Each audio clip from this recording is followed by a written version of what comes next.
That's to stop the Meadowlands for some football. That's right, opening weekend of the XFL on Fox. Yesterday was a good start, but now it comes to the Meadowlands. The Guardians fans are ready to go. Guardians, Vipers, coming your way next. Vipers in town, New York. That's how we coming all day. XFL, let's go. I ain't never scared. I ain't never scared. I ain't never scared. We gotta do. We on a mission, dog. Fight down on 3. Let's go. Hey, 1, 2, 3. Fight down. But as long as you don't question yourself, you don't doubt yourself, you don't question your teammates, you never stop believing in yourself and each other.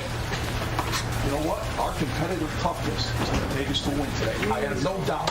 If I could do one thing, you know what I'd do? I'd give you the win. I'd give you a gift. I'd love to do it. I can't. You guys got to go get it. Go get it. Let's go.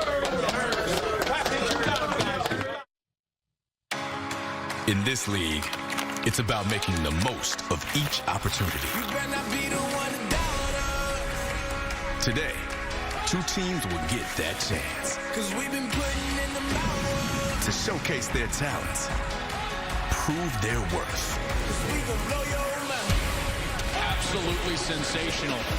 And reclaim their glory between the white lines. So fast and explosive. This is the XFL. Oh, my goodness! Tampa Bay Vipers, New York Guardians. Next on Fox.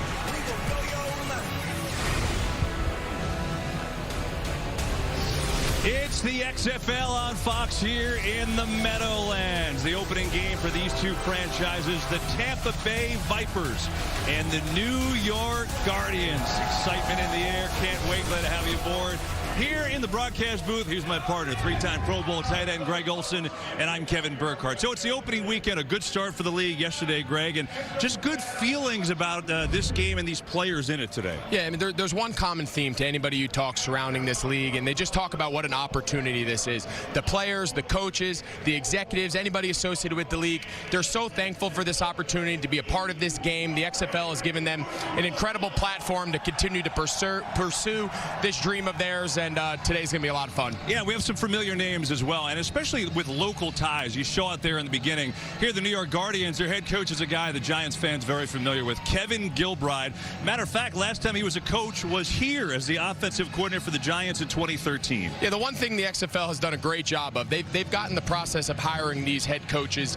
They've got that down. I mean, Kevin Gilbride, right here in New York, over 20-plus years of NFL coaching experience, and his best years were here with the Giants, leading them to those 2 Super Bowls. He's the right guy to lead this New York team. He understands what it takes to build an organization, and he's an impressive guy from talking to him. Yeah, and again, another name you recognize if you're an NFL fan is the quarterback, Mr. McGloin. Matt McGloin played for the Raiders, and he got some time, got some success in the league.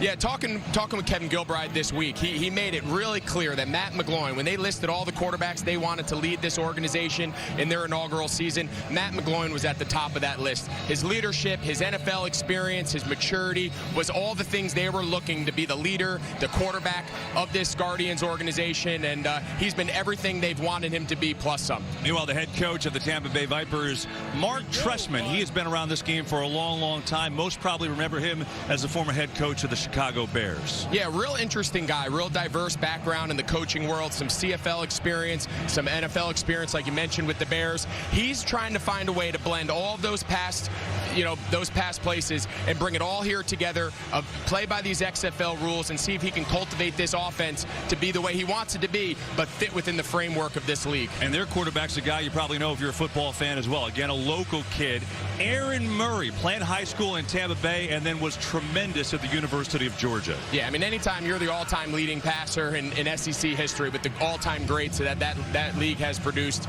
he's special. He blew us away yesterday in our production meeting. His knowledge, everything Trestman said about buying in and being the guy to lead this team, he's been that for them, and I'm excited to see him now put it all together and kind of get back on his right path in his pro career. Third member of our broadcast crew is Jenny Taft this afternoon. She's got both starting quarterbacks. How about this? At midfield, Jenny, take it away. All right, I'm very very happy to be alongside two QBs. We're going to be hearing plenty from today. New York's Matt McGloin and Aaron Murray from Tampa. And Matt, I want to start by asking you, a couple times when you were talking about coming back to the XFL, you mentioned the timing being perfect. Why? Yeah, it's just an exciting opportunity. You know, growing up less than 2 hours from this stadium, having family and friends here to support not much myself but our team, this organization every single week is really important to me. So that's something I'm really looking forward to today. A lot of emotions today, and then seeing my family in the stands doesn't get better than that. I know for you, Aaron, when we chatted yesterday, you mentioned the nerves, the excitement. How are you feeling minutes away from the start of this thing? I think a lot of excitement. Our football team's worked really hard going back to December, training camp and then mini camp there in Houston, and we're just excited to play someone else. You know, hit someone else on a different color jersey, so I know they're feeling the same way right now. It was a great day of football yesterday, and we're hoping for the same thing today. Okay, good luck today, guys. Kevin, we're going to see and hear from a lot of these guys today. Yeah, I'm looking forward to that, Jenny. And that's one of the cool things about this league. The access we will have for you today is just sensational. And also the weather today is sensational. You normally here in the Northeast, you get February, you get cold and winds. 41 is not bad, mostly cloudy day and some winds, but it shouldn't be too much of a factor in today's game. How about the Vipers in this Week 1 matchup? They are favorites by 3.5 over the Guardians. Over-under for this game, 52.5, and those odds are provided today by Fox Bets. If you'd like to get in on the action. There are some new rules, some different rules in this league, Greg. One of them is the opening kickoff, and you just see visually it's a little different, but it provides a couple different things. Safety and hopefully excitement on some returns. Yeah, they put a lot of work into how they were going to keep this play in the game. It's widely regarded as one of the more exciting plays, the opportunity to have someone take it back 100-plus yards. Other levels of football have kind of gotten away from it. The XFL, they wanted to keep this game while also keeping in mind the safety of the players, and they feel like this is a great. And how about this? Austin Duke got a big return early, all the way to midfield, and what a start for the Guardians. Love to see that. That's my guy. I told you, Kevin, coming in, that's my guy. Played with him a little while with the Panthers, local Charlotte kid, college teammate of my brother. What a great start for my guy, Austin Duke. And here is Matt McGloin. Well, you heard it. He told Jenny, you know, exciting for him. He's got some people here. He grew up just a couple hours away in Pennsylvania, a walk-on in Penn State, and then had a terrific career there. And again, played in the league, 7 career starts with the Oakland Raiders, and now here he is, the veteran of this group, and getting going with Tim Cook in the backfield on the RPO. They swing it and have a completion, and there's the tight end from Monmouth down the Jersey Shore, Jake Powell. I know, Greg, you're big on him today. 2 Jersey guys here in the booth, Kev, and we've been talking all week about Powell and Gilbride and McGloin. They just rave about his potential. You saw there, Kev, you know, Gilbride had the sense that he didn't really have a great background in the RPO. You mentioned you saw it there. You know, he brought in some guys to help call these plays, and he had the awareness to understand that maybe his style of play calling wouldn't translate to this up-tempo XFL style, and we saw it on the first play. Second down, McGloin faces some pressure and gets out in the flat, but a good tackle as Cook made the catch. But there is the hard-hitting safety, Robert Priester, on the hit. When we met with Glanville yesterday, he couldn't say enough good things about his safety group. He says, I got 6 safeties that can all play. 3 of them will be in the game at all time. And Priester was a guy that he really identified as somebody on that back end that could do a lot of different things for him. And so far, he's getting in the action.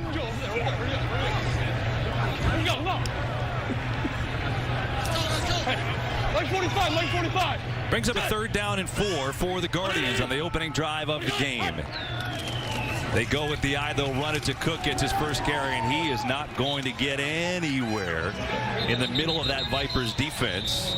It'll bring up 4th down, and the idea we get, again, we'll tell you some of these rules, the differences in this league as the game goes on, but you feel like 4th down is going to be going for it territory most of the way here. Yeah, and we'll get into the new rules as the game unfolds with the punt and the major touchbacks and whatnot, but I think with these rules, you're going to see most of the game is going to happen here between the 30s. There's going to be 4th down, you know, attempts, 4th down conversions. You see here on the opening drive of the season, the Guardians going for it on 4th and short.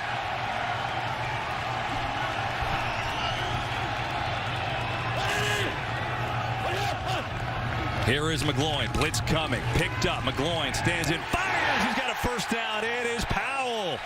The kid from Monmouth making his impact early, and I know my Pro Bowl tight end is excited about it. Hey, when all else fails, you need a big completion. You see here, you got Powell lined up here. He's literally just going to cross the safety's face. Big body, big target. McGloin's on time and hits him. Great job here. You see him setting him up with his leverage. He's going to cross face. It's a big body in the middle of the field. Critical first fourth down conversion of the season, and he's gotten off to a great start, our Jersey tight end. Meanwhile, 2 running backs in the game now for the Guardians for the first time. We see Darius Victor, number 27. Interesting story out of Townsend on a first down. McGloin off to a good start. Here is Victor getting the carry, and not much there. Greg, one of those things you see about Victor, you talked earlier about the great stories in this league. You want to talk about a guy that's been through a lot to get here. Victor is that guy. Yeah, this league is full of stories, but maybe none better than Victor's story.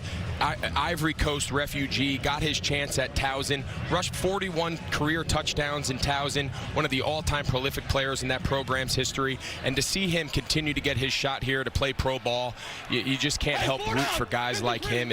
And there's other stories throughout the league that are going to unfold as the season goes on.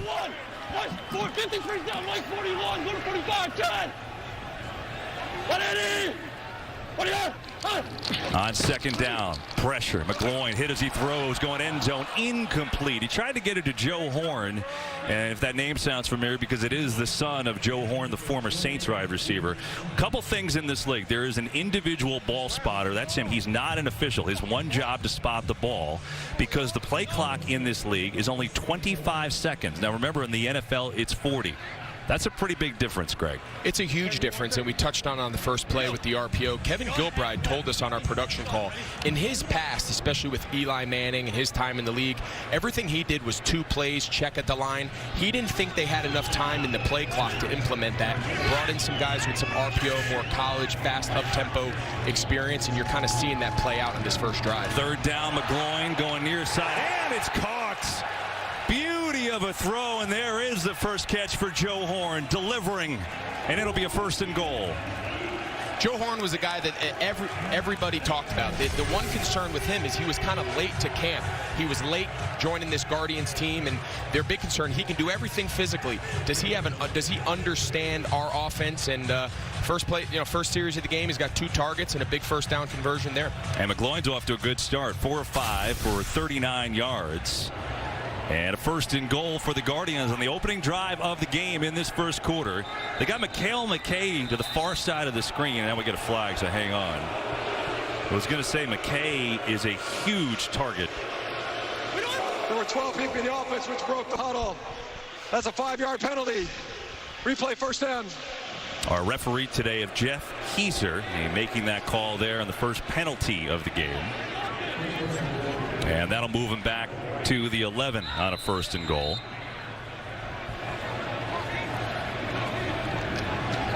And so McGloin and company will try again. We're just going to point out Mikhail McKay, who is, they're really high on him, Greg. He missed most of their camp with an ankle injury. He's 6'5", 200 pounds, top of your screen, big target. And they like his ability. 1st and goal. Blitz coming again. McGloin stands in. Back foot throw incomplete. But a penalty flag. He was going for Horn again. And we'll see what the flag is. Coverage by Micah Hanneman on the play. Yo, he come over top of you. What happened? Pass interference. Defense. The foul took place in the end zone. Therefore, the ball be placed at the 1-yard line. 1st down. Yeah, you see Horn, he lines up here in the slot, and he's just going to try to cross leverage of this defender here, and the guy just grabs him. He knows he's beat. He pulls him with his left hand. Easy call for the official. Now, this sets up 1st and goal here from the 1. As the game progresses, inside the 10-yard line, got to have a lot of options. You got your extra point opportunities that we're going to talk about. This inside the 10, teams are really going to have a big part of their game plan address this area, because it's going to come up a lot. Bring on E.J. Bibbs as a fullback Guardian surging forward. It's a touchdown. Lucky souvenir up there. He just threw that ball about 40 rows deep into the bleachers.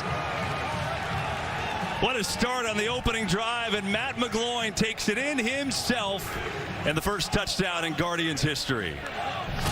Well, first play inside the 1, just a simple quarterback sneak. You kind of saw, it seemed like the Vipers were kind of light in the line there. They didn't have anybody really over the left guard. McGloin just followed his offensive lineman. That's about as easy as it gets. All right, Greg, in this league, there are no extra points, so you've got choices here. You can either go from the 2, the 5, or the 10. They're going from the 2. This will be a 1-point try. They will pitch it to Cook, looking for the extra point. He's in. It's 7-0 New York. It's gonna be interesting to see as the season and as the games progress how teams handle the point after try. You saw on the first touchdown of this game, the Guardians played it safe, went for 1.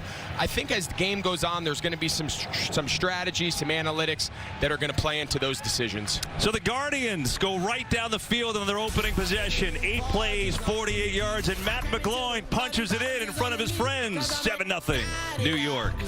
I keep 100 rings out my G. I remember hitting them all. And so the Guardians go right down the field in the opening drive. Matt McGloin scored a touchdown. Why don't we hear from him now with Jenny Taft? All right, Matt, first touchdown of the game, first drive. You go for it on 4th down. How aggressive is this offense going to be today? Well, that's about exciting as it gets right there to start your home opener, right? But that's what we're all about. Coach Gilbride, that's what he's made his living off of for so long, and it's such a successful career. And then GA and everybody else here really contributed. We've got a lot of playmakers, and it's going to make for an exciting day. All right, looking forward to it. I'll let you get back to work. Kevin, back to you. Jenny, love the access. I mean, it's so great. Just scores a touchdown, then 2 seconds later we get to talk to him about it. It's awesome insight. I mean, to see the raw emotion, to see the excitement, you can tell there was a little, nerves anytime you have your opening drive of the game, and you can just see McGloin's kind of relieved. Everyone has to wait until this is caught, and now it is by Matt Brown, looking for a big return from the Vipers side, and he's got a good one across the 30-35, and so we're seeing the return game here with these new kickoff rules, and we'll continue to see that throughout the game. So here is Aaron Murray. Greg talked about it earlier, broke all kinds of SEC records. 29 years old now, from Tampa Bay, Florida. Went to Plant High School, was a terrific quarterback there, and then at Georgia, where he was just sensational in his career. And of course, played in the NFL. 5th-round pick by the Kansas City Chiefs. Had some time around the league, did not actually get in a game and throw a pass in the regular season. Now here he is, leading the Vipers in their opening possession of their history. Davion Smith in the backfield out of Michigan, as Smith gets absolutely nowhere.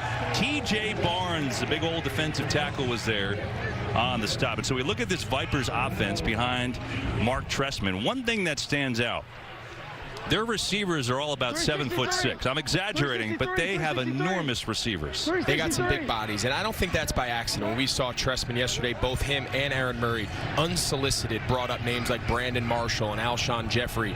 Of course, they went all the way back to Trestman's early career with Jerry Rice. I mean, the receiver position plays a huge role in this offense, and they're trying to replicate that here with this Viper squad. 2nd down, Murray's got a completion to the tight end, Truesdell, who's out. He's got a 9-yard gain.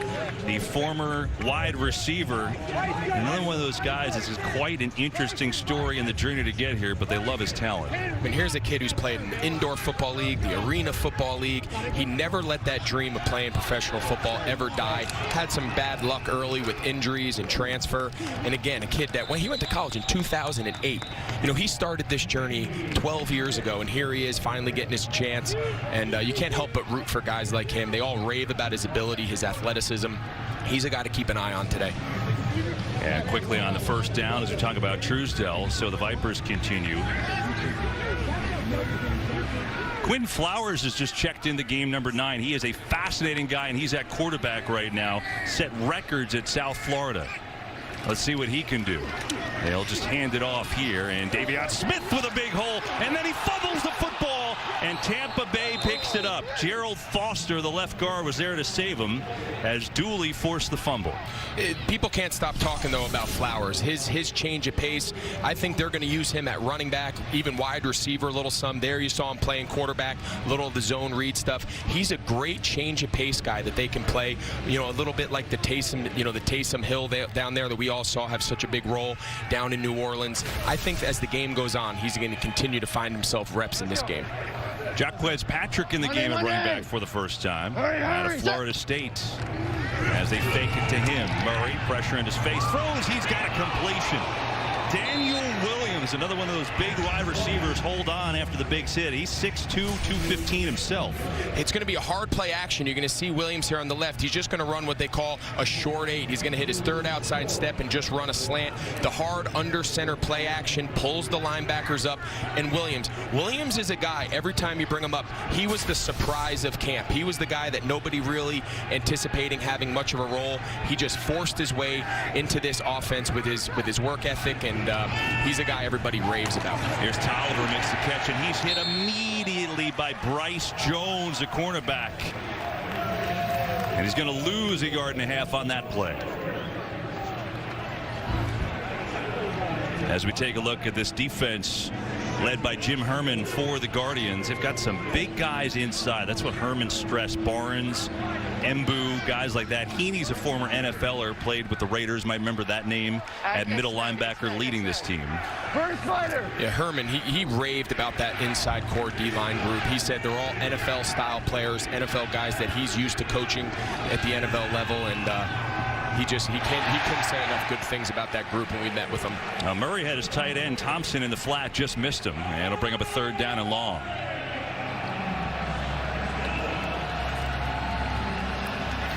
We touched on Williams before. I thought it was really interesting. Aaron Murray telling us the story about him moving to Atlanta, wanted to spend some time with him, preparing for this season. You know, you can't help but just love guys who just they've never left that dream. They've never stopped that chase. Great. These fans are fired up. Fired up. We got some crowd noise. We got some energy in here. Got a big 3rd down and 12 coming up. Looks like they're confused. Yeah, they're going to take a timeout. They couldn't get lined up. You saw Murray out at the top of the screen. Tampa Bay, their first timeout. Play clock was winding down on a 3rd and 12. First time out of the half. So Tampa Bay on the move, but it's the Guardians in front. 7-zip.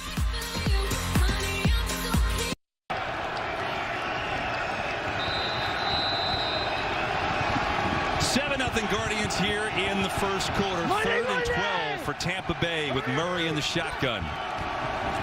Blitz coming, delayed, picked up Murray over the middle. He's got a completion. It is caught inside the 10 by Reese Horn, and it'll be a 1st and goal. Boy, did Murray fit that in a tight window.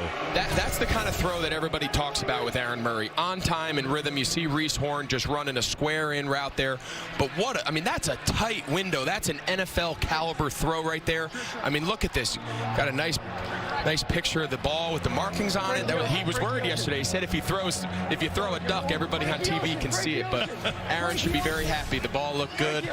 Threw a nice tight spiral. Good play there by the whole by Murray and Reese. That was a good play.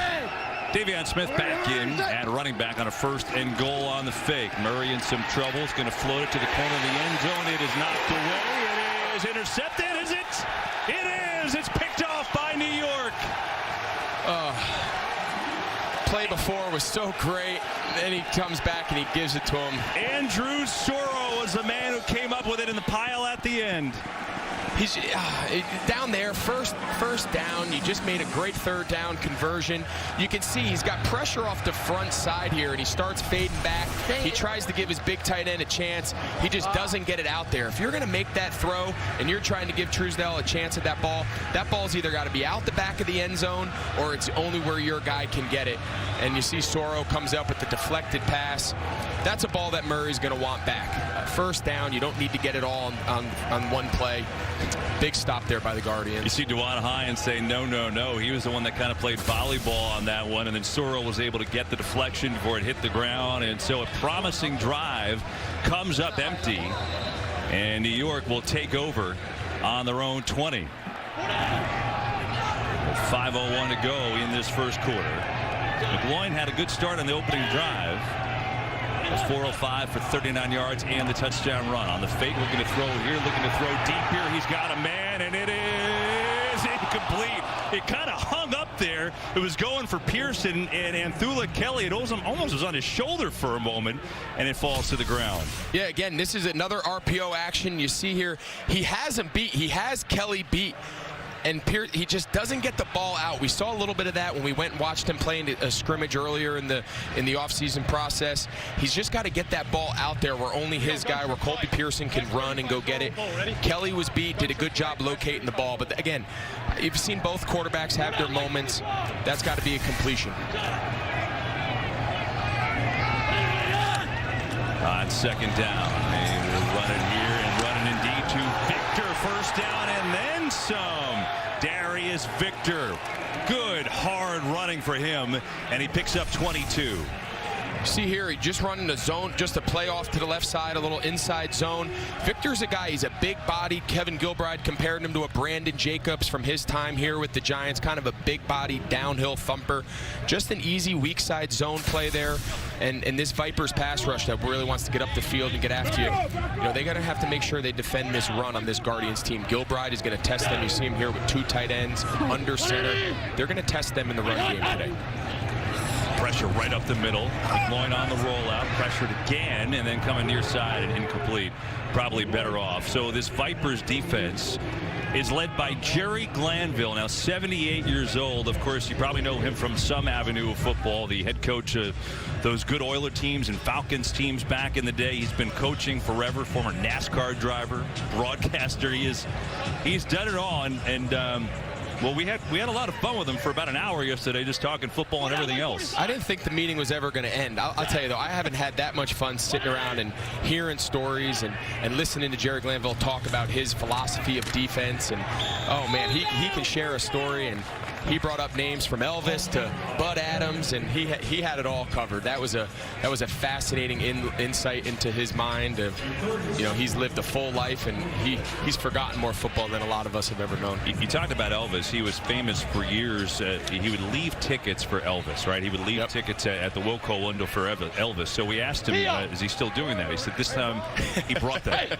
He has him with him. He's got lines for days. I mean, he's the one who kind of coined the not for long, NFL not for long, that is used so frequently in today's world.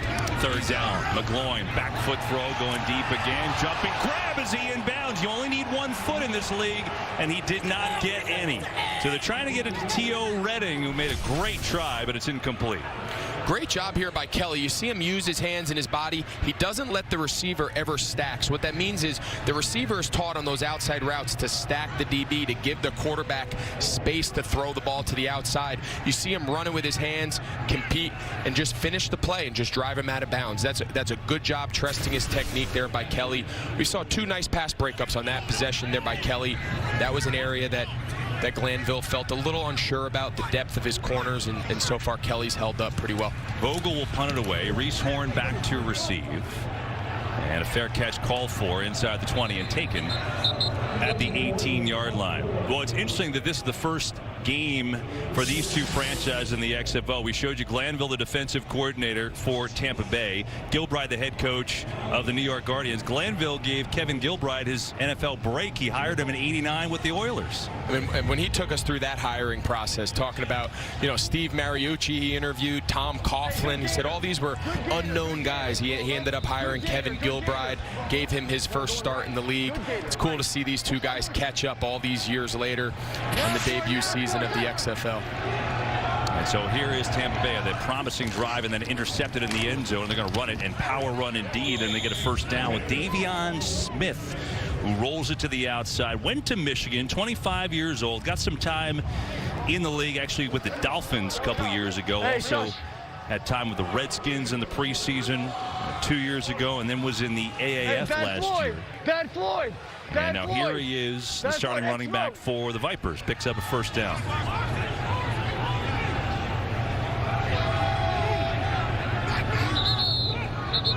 And we get a penalty flag. False start, offense, number 85, 5-yard penalty, first down. It's on Nick Truesdell, the tight end. Fascinating, Greg, in that these two teams have They played a practice game where there was no tackling. They played a scrimmage against each other. But, coming into this week, there wasn't a ton of time for these teams to practice and rep. Not like you're used to in the NFL when you're getting together so early in the summer. And so it was interesting to see how these offenses would show today. Yeah, Jim Herman, the defensive coordinator of the Guardians, he said he went back as far back as watching Steve Young footage of Mark Trestman early in his career with the 49ers. Ball is popped loose. It's on the ground. Guardians say they have it. Didn't look to me like he caught it, Kev. I'd be interested to see that again. It was a bang play for sure. Ben Heaney was the guy on the hit, I believe. I think they're giving it to him. Let's see. It looked to me incomplete. It never looked like he caught it. It's really close.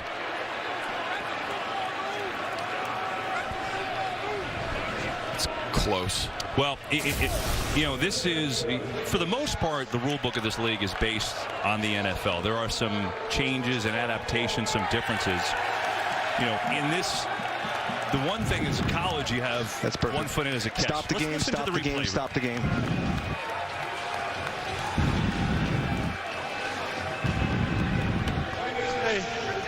Is under further review.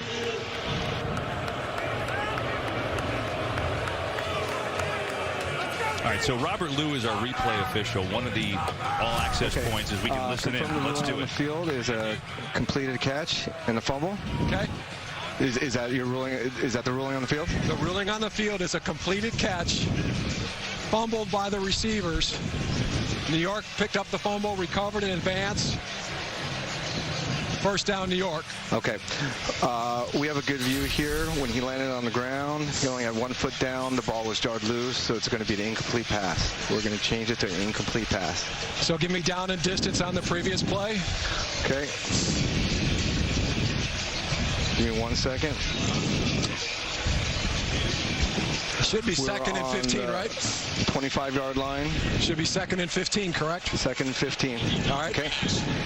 I will make the announcement. And the clock. Hold on.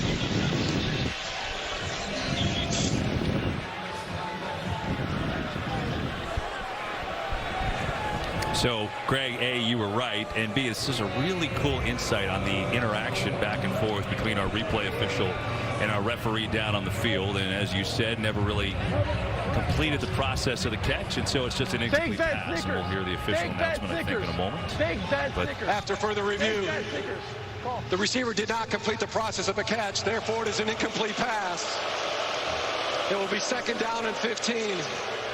Please reset the game clock to 1:05. 1:05.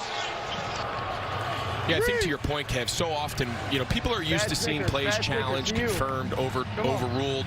I think it's just great insight to see how much thought and communication between the replay official and the officials on the field really goes into ensuring that these calls are made and with the right result.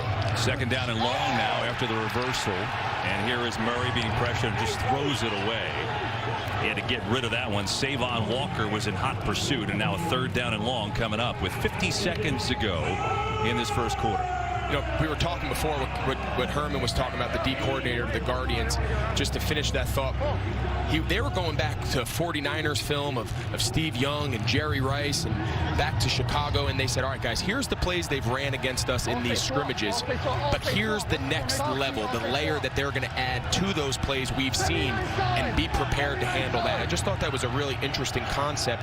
They really have to defend this entire playbook because they don't really have anything else to go off of. Third and long. Four-man rush. Murray flushed out of the pocket, looking, throwing on the run, incomplete. Didn't really have to run out of the pocket that time, but chose to. And now we're fourth down and long, and we're going to get a punt. Yeah, I think you're exactly right. I think Murray, if he just stands here in the pocket, I think they got great protection. He kind of rolls and now cuts the field in half. So what happens is all these receivers, they have their original route. They go into scramble drill, and they're trying to come back. But for the quarterback, there's just not a lot of room to throw that ball.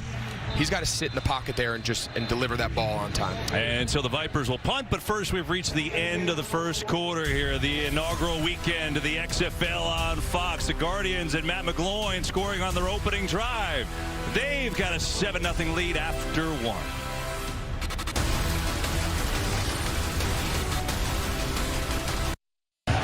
It's the XFL on Fox opening weekend. Glad you're with us. Along with Jenny Taft, Greg Olson, I'm Kevin Burkhardt, our entire XFL on Fox crew. And a good start. The New York Guardians have a 7-0 lead over the Tampa Bay Vipers. Tampa Bay in green, and they will punt it away now on a 4th and long.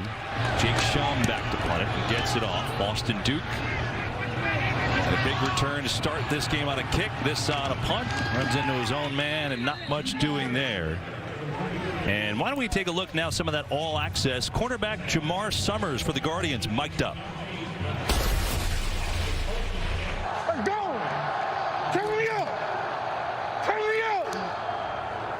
Hey, who got 2? Who was supposed to have 2 on that last one? I see you pointing me out. Don't come out here. Don't come out here. I think you about to pull? I see you pointing me out, man. I'm a $190, baby. He doesn't want any part of that pull block. Love it. He's got a 100-pound difference there. Jamar Summers from Orange, New Jersey, another one of the local guys. McGloin with a floater, far side of the field, incomplete. Try to get it to McKay. And pretty good coverage there by Anthula Kelly, who's played a nice game so far. That's his 3rd pass breakup. They've come out and they've made it a point to challenge Kelly out there. The last possession, he had 2 nice plays, and there you see him there against McKay, holding up well. They got to get McKay going. He's a guy they've talked about. He's super talented, coming off that injury. They got to find a way to get the ball in his hands and get him rolling a little bit here. So both quarterbacks started out pretty well, but both are slumping now. McGloin and Murray, both one of their last 6 throwing the football. Throw it again. 4-man rush, some pressure, steps away, going deep. He's got a man, McKay. He's diving inside the 15. There's your guy, Greg Olson. What a beauty of a play. And the bomb goes for 45. Well, there you go. I mean, you see McKay. He's their most talented guy on the outside. And here he just gets on top of the corner. You see him. He runs right by Lewis. McGloin buys some time, delivers it. McKay is a guy that he missed all of training camp, coming off that injury, and he's just kind of finding his legs, just getting them underneath him. And you can see the talent that everybody in that Guardians organization just raves about. And right on cue, they tried to get him on 1st down, and they came back and hit him on 2nd. It's almost like you play this game for a living and know what's about to come. I've seen it a few times. So McGloin hitting for the 45-yarder. And a 1st and 10 from the 12. Blitz coming. McGloin sees it, floats it, got a man, and it's a touchdown. Colby Pearson for 6.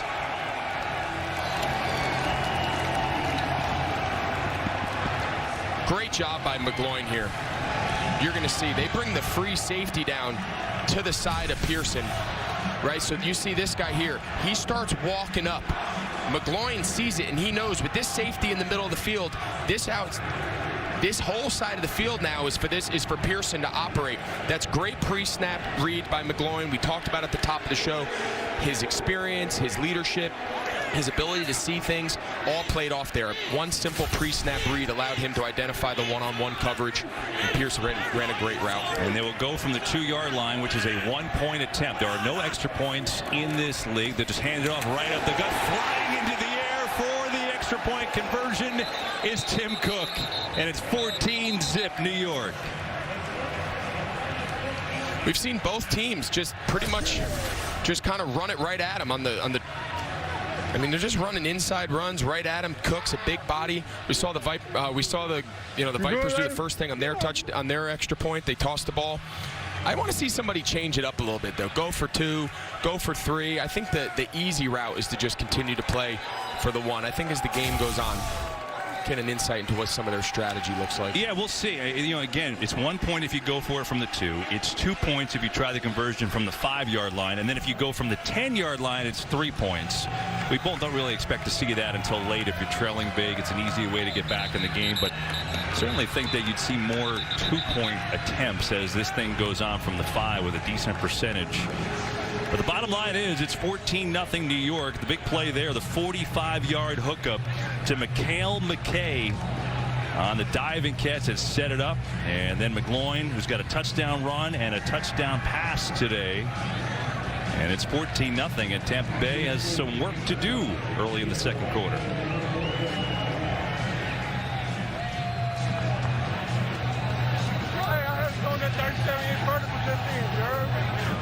And we'll get the kickoff again. You have to get it inside the 20, but you don't want to kick it out of bounds. You don't want to kick it short of the 20 or into the end zone. You get penalized for all of that. So this time, executed beautifully. Matt Brown is out to the 25. Let's go down to Jenny Taft. All right, Mikhail, it started with you, and I know you missed preseason with an injury. So to get back out here, make that catch for Matt, how good did it feel? Oh, it felt amazing. First of all, giving honor to God. He the ones got me here, so I'm here to make plays, and that's what we're going to do. You started it, and this guy finished it. Colby, that one was all about you. Just take me through exactly what you saw in that play and getting it done, the execution. Yeah, it was a double move play, so I knew I had a little time to be patient, and I was fortunately able to beat him back to the outside, and Matt put a good ball on me. Good start for you guys. Well done. We'll chat soon. Thank you. Kevin? Jenny, thanks. Love it. Shelton Lewis on that double move as the cornerback who fell down, so it was a good one as Pearson was able to score it from 12 yards out. Here is Murray stepping up in the pocket. Got a man wide open. It's caught by Tolliver with room to run into Guardians territory. And Jalen Tolliver all the way down to the 31-yard line. He was open by a mile. So this all starts with the protection. You're going to see here Williams is going to take the top off the defense, and Tolliver's just going to come and replace that layer in the zone. Just a two-man concept, super basic, but it only works if you got great protection. They kept both tight ends in and just putting layers into the defense, and Tolliver's wide open. Good first down play there for Murray to try to get on track here and try to get a score. And a gain of 44. Go for switch, go for switch, go for switch. Money, money! Here is Murray. Has time. Rolls away. Looking, throwing late and incomplete. Thought he had a shot there at Tolliver again. They had the three receivers down to the bottom. I'm not sure if he just didn't feel comfortable letting it go or if he didn't see him. Thought he had a shot there for another big play to Tolliver. So Tolliver, you see him here. He's the inside third receiver. I don't know if he didn't like the timing of it, but you see him when he comes out, when he's sick and reacts. Right there. He's got a chance here to put that ball on. That's a throw that Aaron Murray can make. Wasn't the original route concept, kind of a little more of a scramble drill. We've seen Murray now break contain a few times. He's just got to trust himself and put the ball on. Murray gets it out into the flat. It's caught by Patrick, and there is not much room to run. Patrick stopped by Ben Heaney, the former Oakland Raider.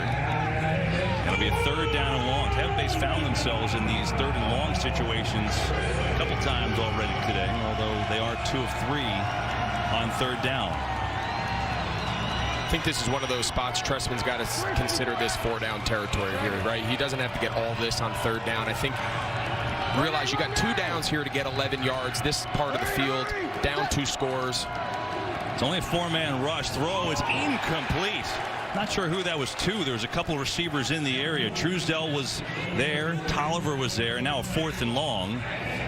And looks like they will send out a field goal unit. So even though there are no extra point attempts from a kicker, you can kick field goals in this league. And that's what they will try with Andrew Franks, who actually kicked for the Dolphins in 2015 and 2016. This will be a 50-yard field goal attempt to get the Vipers on the board.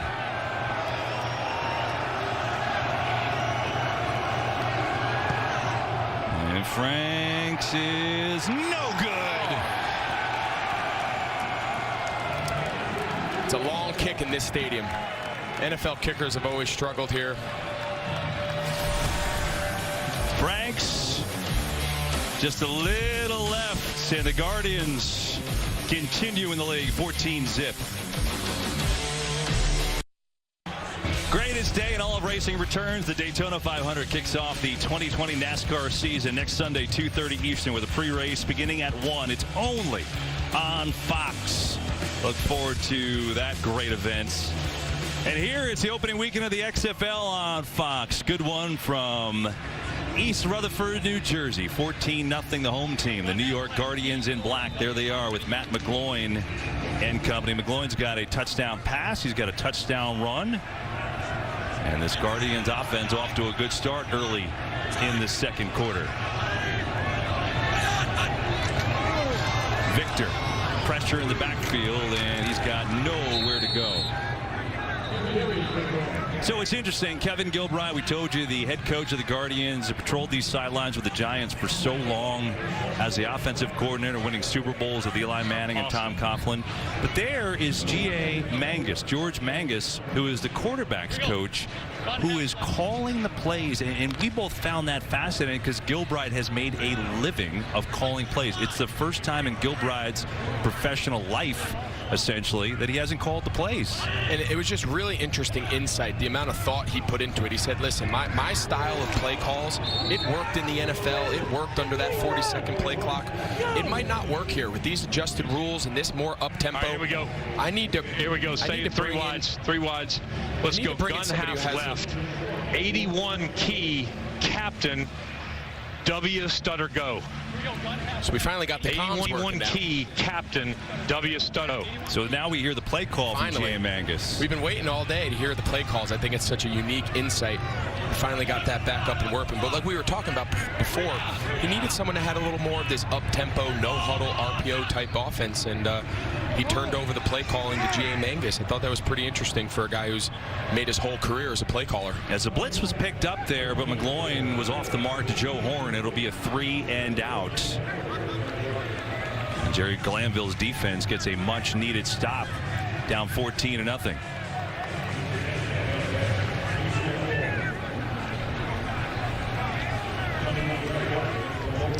And we'll continue to listen in when we can on some of those play calls, take you inside the game here on the XFL on Fox. It's a cool thing. And now the punt by Vogel.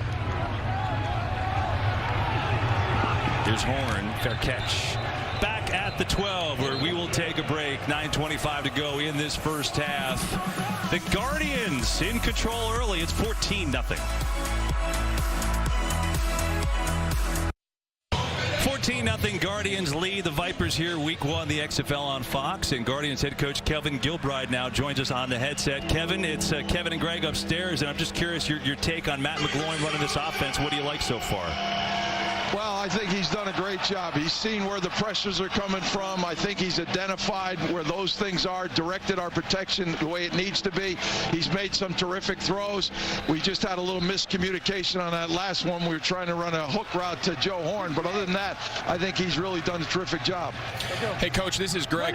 You mentioned that you weren't sure you're going to be able to keep your mouth shut when it came to calling plays. How's that transition been here a little over a quarter?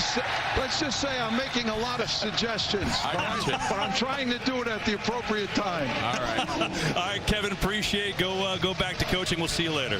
Thanks, guys. Kevin Gilbride, very kind, head coach in the middle of a game to throw on a headset. Meanwhile, his defense makes a play there, Greg. It's Joey Mbu comes in and will take the sack.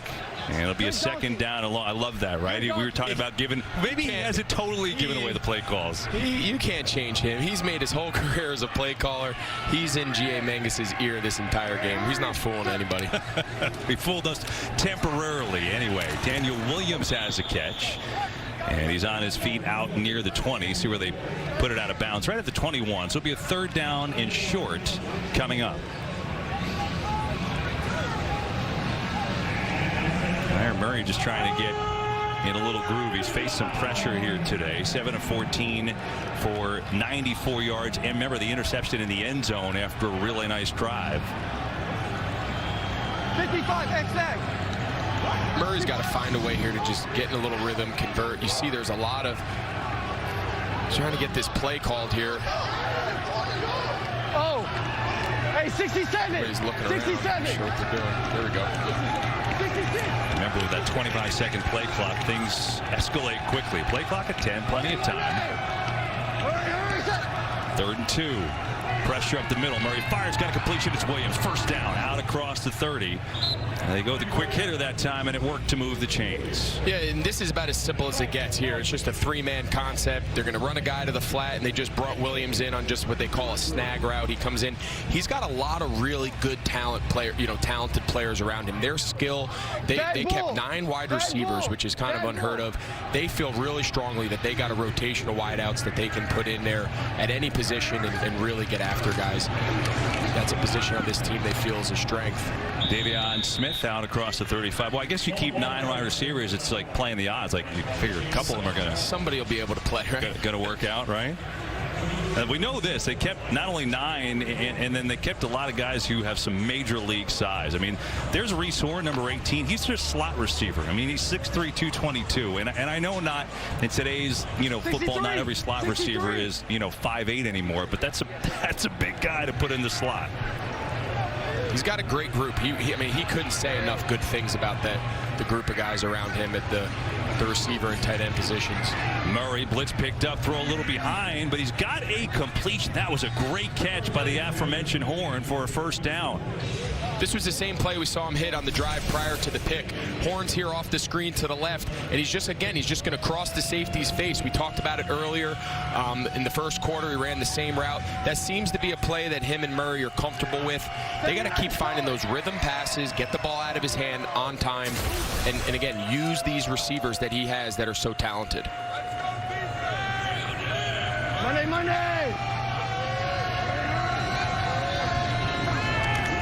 Murray on the pump, has time, going deep, going for Tolliver, but he was well covered by Jamar Summers. Remember, we heard from him earlier in the game. He was mic'd up, and he was all over that play.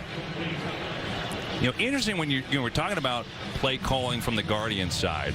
One of the innovations, the differences in this league is that not only is the quarterback have the mic in the helmet, the skill players have a mic in their helmet. So the communication is very different. Tell us, if you're out in the field, how does it affect you as a tight end, not having to listen to the quarterback for the play necessarily? It's huge. Outside of the offensive line, the quarterback really doesn't have to signal or say much to the skill players. They're all getting the same feed that he is, which is not typical in the other leagues, especially the NFL. And it allows you to get lined up. It allows you to get into your position and get your split. I think it's a great innovation. Again, this play clock being so sped up, it allows these teams. You haven't seen either team really get into a huddle, and a big part of that is because of the feed going right into their helmet of all the players, not just the quarterback. Now, the offensive linemen don't have the radio in their helmet, so there still has to be some communication there. 3rd down and 10 coming up.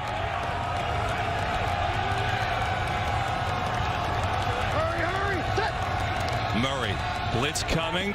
Murray gets decked, unleashes, and it's dropped. He had it right in the numbers for Williams as he got decked, but it's incomplete.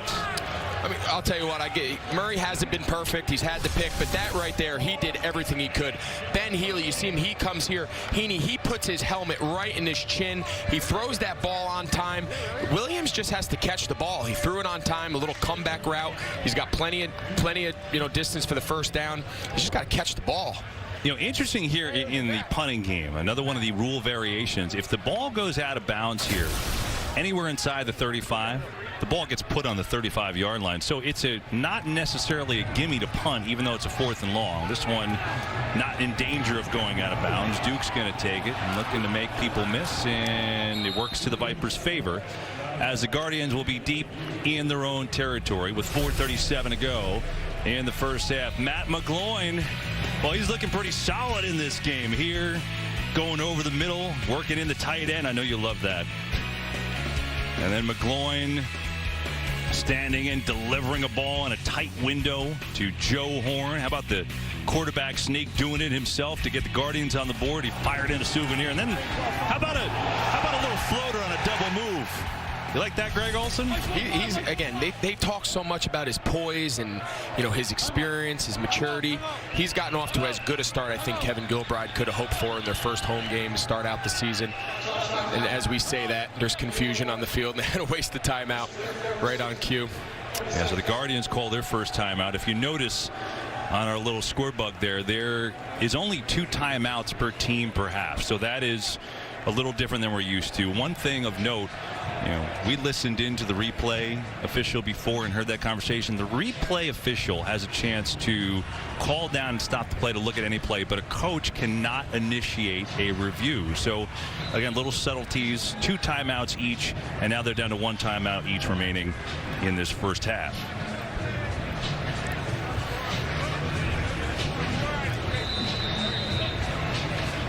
Shows you the highlights of Matt McGloin. 7 of 13, 97 yards, and the touchdown.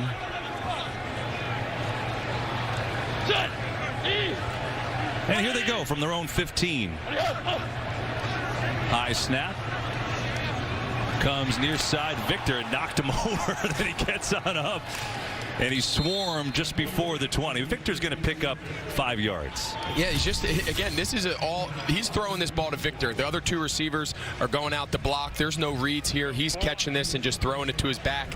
He just fell down. The ball was a little on his back shoulder. Those backs aren't used to catching that ball like that sometimes. He's a downhill runner.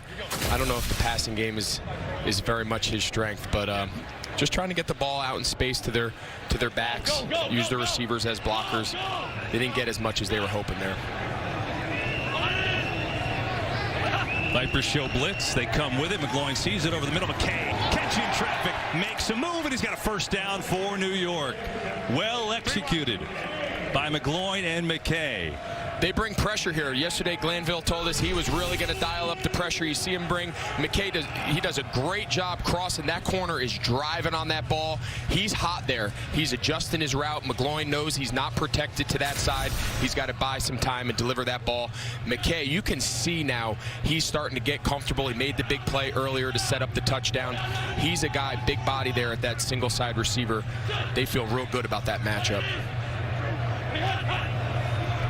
McGloin has time.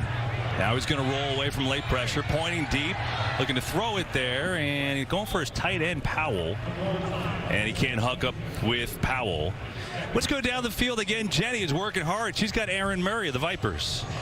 All right, Kevin, thank you. Aaron, just quickly, getting this offense going, what is it lacking right now? You want to still get on the board here? We're moving the ball. We've had some drives. Obviously got in the red zone that first one, and bad decision on my part trying to throw it up. Should have just thrown it away. And we've had some good drives about getting, finishing it off a little bit. And I think we have some confidence right now to do that. We just got to go out there and execute. It's little things right now, but we'll be fine. Saw you getting your foot looked at a bit with the medical staff. What are you dealing with? Oh, nothing. Just getting hit for the first time in a while, so we'll be good to go for us again. Fair enough. Thank you. Thank you. Jenny, thanks. And it's true, right? I mean, these teams haven't hit anybody, and they've been screaming. Even the practice game was just thud rule. A couple penalties fly on this incompletion here. I think they're both going to be on the Vipers. I think the defensive end who jumped, I didn't see what number it was. I think he then ended up punching him. Yeah, Mount jumped. I think they called that, and then I think he punched the offensive lineman under the chin. I think it's going to be on both on the defense. Let's sort that out here. Dead ball foul. Okay. No, we got to combine them both. So I'm going to have 53 defense and 97 points. Do you want him gone? Okay. 2 fouls on the play. 2 fouls on the play.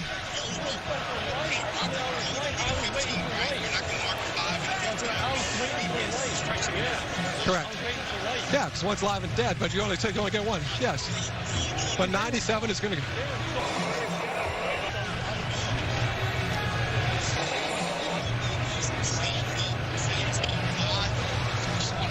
Correct. 97's gone. 97 is going to go. There are 2 fouls on the play. Offsides. Defense number 53. By rule, that penalty's declined. After the play was over, personal foul. 97 defense for throwing a punch. He has been disqualified. 15-yard penalty. Automatic first down. So Ricky Walker, the 23-year-old out of Virginia Tech, has been ejected for throwing a punch. Let's see if we can see. Oh, that's pretty easy to see. That's pretty clean there. I'm not sure what he was thinking. Play is long over. That's Ian Silberman, the starting center for the Guardians. So former teammate of mine in Carolina. There you go. Ian Silberman just took one for the team, literally. And so the Vipers lose a defensive lineman. Josh Banks will come in for him now in the middle, and a 1st and 10 for New York with 2:25 to go in this first half. They've got a timeout in their arsenal. McGloin gets it to the tight end Powell, who breaks a tackle. Jake Powell making people miss. Gutting through the tackle, gets it out to midfield. He's got a gain of 6. Glanville, he told us yesterday they're not afraid to drive these routes, but the part he's got to, that these defenders have to understand is driving it's one thing. You got to make the tackle. That's a big body tight end there. Most of the time you see those DBs go low, cut his legs out. Powell was able to bunt. I think he got a little dinged up. He didn't come back on the field. He's getting some medical treatment there on the side. Might have taken a fastball to the ribs there. Yeah, they're going to check him out. And while they do, we have hit the 2-minute warning here from East Rutherford, New Jersey. The Guardians XFL opening weekend on Fox. They're up 14. They're looking for more on the move. Back after this.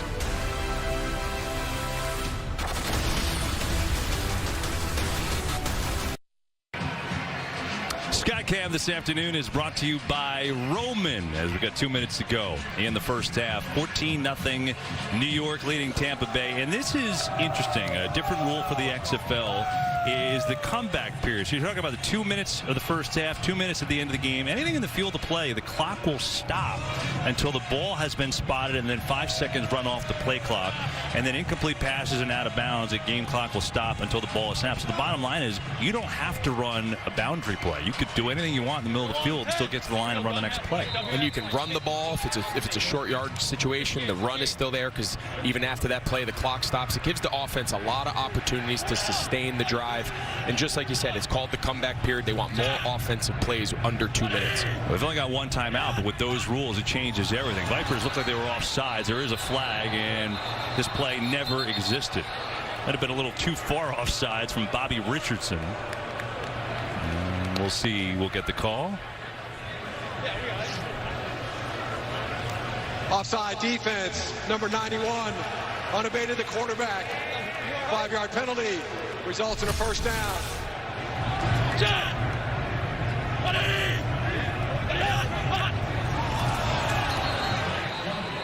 Yeah, we've seen the Vipers do this a few times. It's almost like they think they have a beat on the cadence, but they're just a little off. They're not timing it exactly right. You saw McGloin arguing with the official after it. He wanted them to let the play continue. Yeah. Because, he said, forget the 5 yards. I want the pass completion. But the official decided to stop the play and award the penalty. It is a first down from the 45. McGloin with time tipped at the line, and it's incomplete.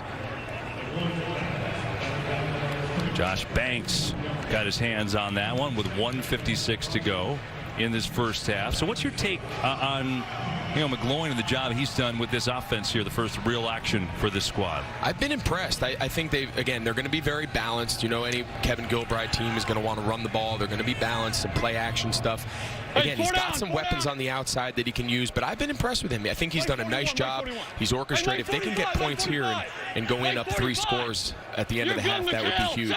This Vipers defense needs to settle in. They got to keep this offense, keep their team in this game here.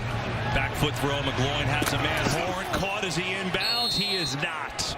Tried to stay in there, but Robert Priester with the big hard hit, and it forced him out of bounds. Great job by Priester not giving up on that play. McGloin kind of sailed that a little bit. You see Horn kind of slow down as he gets to the boundary, and they teach these defenders go through the ball, through the man, and finish every play. And he didn't knock the ball incomplete, but his effort in just finishing the play allowed him to go out of bounds. You see, he just didn't quite get his left foot in there. Like I was saying, this Vipers defense needs to rally here. Their offense is really struggling. They got no points to show. They got to dial up some pressure. They got to change the pace of this game a little bit. I wouldn't be surprised to see Glanville kind of turn up the heat a little bit. 3rd and 10. He doesn't on this play, but still pressure. McGloin again throws off his back foot, and there's just nobody there. He was hoping that Colby Pearson could break free. But he had some pressure from DeAndre's mount and had to unload it, and now here comes the punt team. And so as you're requested, the Vipers defense did their job. They needed to. They got to give this offense a chance. This Trestman offense. This is not what Trestman is known for. He's an offensive mind. He's labeled as a guru. Been great in the NFL, the CFL. He's got to find a way to get Murray in this offense in rhythm. And what a great chance here before the half to try to get on the board. Vogel punted away. Good high kick, and Horn fair catch again. Vogel's done a nice job on these punts. Hasn't allowed a return. And why don't we listen in now to Mark Trestman on the Vipers sideline. All right, let's start with Spartan. You go with that? I'm not. All right, let's go fin right. We're in nickel. Fin right, 66, Hank Chop. Okay, is that right hash? Is it right hash? Let's flip it. Fin left. Fin left. Fin left. 67, Hank Chop. So he saw the hash mark on the right. That means he wanted the more space on the left side, correct? So you saw him and the offensive coordinator, Jamie Elizondo, kind of going back and forth. They wanted to first call, one play, and then they changed it to this Hank Chop. Yeah, the first part of the play is the formation. They set it to the left. Murray throws incomplete. Tried to get it to Tolliver, but he was covered well by Bryce Jones. Let's listen more. Right. 60, fin left. 67, go for burst. 67, go for burst. It's going to be the same formation as the last time. They're going to set it on the right hash into the left side, to the field, to the open side. The number you hear, 67, that's telling the offensive line their pass protection responsibilities. So most likely they're going to be sliding to the left, identifying the lineman to the left. Murray over the middle, and what a catch! Absorbing the hit, it's Truesdell. A one-hander and the hit. He's all the way out across the 40-yard line for a 27-yard gain. Wow. If you want to be able to play tight end at any level, you have to be able to get down the field. You see the two safeties kind of split. They each favor the numbers. When you have a guy like Truesdell who can run, big body, and get down the middle of the field, in these situations, those are critical. That's every quarterback's dream. What a big-time play there by Truesdell. Murray incomplete, tried to get it to Horn. And you got to go back to that catch to look at that concentration and the hit. To know you're going to get hit, people don't realize. You know that guy, he's getting closer to that ball. And to be able to bobble that with his left hand, maintain possession, and take a shot right in the stomach and hold on. Those are the plays that Murray and Trestman talked about that he's capable of making. Again, a guy with an unbelievable journey, even to have himself playing pro ball, everything he's been through. What a remarkable story and a remarkable play there by Truesdell. NASCAR, set. Here's Murray. Walks away from pressure, doesn't see anything he likes, and he throws it away. He's doing it again, though. There's no real pressure, Kev. He's got a clean pocket. His receivers are trying to work downfield. But when you start rolling out and break and contain, not only does that throw off the rhythm of your passing game, it puts your offensive lineman in a really tough spot because they're protecting you for being at that X, and now all of a sudden you're running off your spot. It should be a third down, 1:05 to go in the half. Murray, pressure this time, and down he goes. The Guardians get home for the sack. It's Ryan Mueller who got there first. And Savon Walker with a little bit of help as well. And now a timeout on the field. Tim, you got under it. So Ryan Mueller from Morristown, New Jersey, who was actually the Big 12 Defensive Lineman of the Year back in 2013. There were 12 players on the defense. That results in a 5-yard penalty. That's why no one was open. Third down. And all that nice work by Ryan Mueller, his family in Morristown feeling great. And it got taken right away like that, Greg. They were trying to call timeout. You saw the entire secondary was signaling timeout. They didn't get it in time. They knew they weren't lined up. They knew they had too many guys on the field, and ended up killing them. Instead of getting off the field, they're giving the Vipers another shot. Yeah, big penalty. Makes it a third down and 5 now. The drive will continue. NASCAR, set. Murray over the middle. What another great catch and a flag on the hit. Williams hauled it in, and Soro, who had the interception earlier, actually that's Horn, Reese Horn, and Williams with the hit and likely the penalty flag. So a couple penalties in this Vipers drive continues. This is a staple Mark Trestman West Coast play. The tight end's going to run. He's going to pull the Mike linebacker out, and that slot receiver's got to cross face. Defense, number 30. Unnecessary roughness. 15-yard penalty added to the end of the completion. First down. I don't know. That looked like a pretty good hit to me. It looked like Soro came up and delivered a blow with his shoulder to his side. Let's see. You're going to see here Reese Horn cross face. I don't know. That looked like a pretty good hit. It's a huge penalty, though. It's a big one, right? I mean, visually, it's visually because of how hard it was in the head snap back. Yeah, in live action, it always looks better. It always looks worse. I know I'm an offensive player, but it's hard playing defense anymore. Murray tipped, and he's intercepted. Guardians stop another drive with a pick. It's Bryce Jones who's got it. Hendy got the tip. Jones the pick, the second interception of the game for New York. Hendy did a great job. He dropped right under that. He's probably mad he didn't get to go take his picture in the end zone. He should have had the pick, but Jones, he picks off the deflection. Murray just didn't see him. Hendy, he really baited him into that throw. That's a ball. The second it came out of his hand, he wished he had it back. You see him try to throw it right up the seam here. The linebacker doesn't, 33, Hendy does a great job just kind of dropping right under that. The second that ball came out of his hand, he's lucky he wasn't picked twice. And so now the Guardians with 31 seconds to go in the half. Remember, the clock stops on balls in play in this comeback period. And 2 interceptions on the day have really helped this effort. McGloin in trouble, throws it over the middle. He's got Victor, bounces off 1 tackle, and then gets whacked a couple more times out across the 35 to the 37. Clock will stop until they spot it, and then 5 seconds run off the play clock. So when it gets to 20. Yeah, so those are plays typically you would tell your quarterback with no timeouts, just ground it, throw it into the dirt. It's not worth getting 5 yards. But with them stopping the clock, you really have an option to make the most out of every play. 3-man rush, still pressure from Whitlock on McGloin. He floats it deep. He's got a man wide open, and it's caught.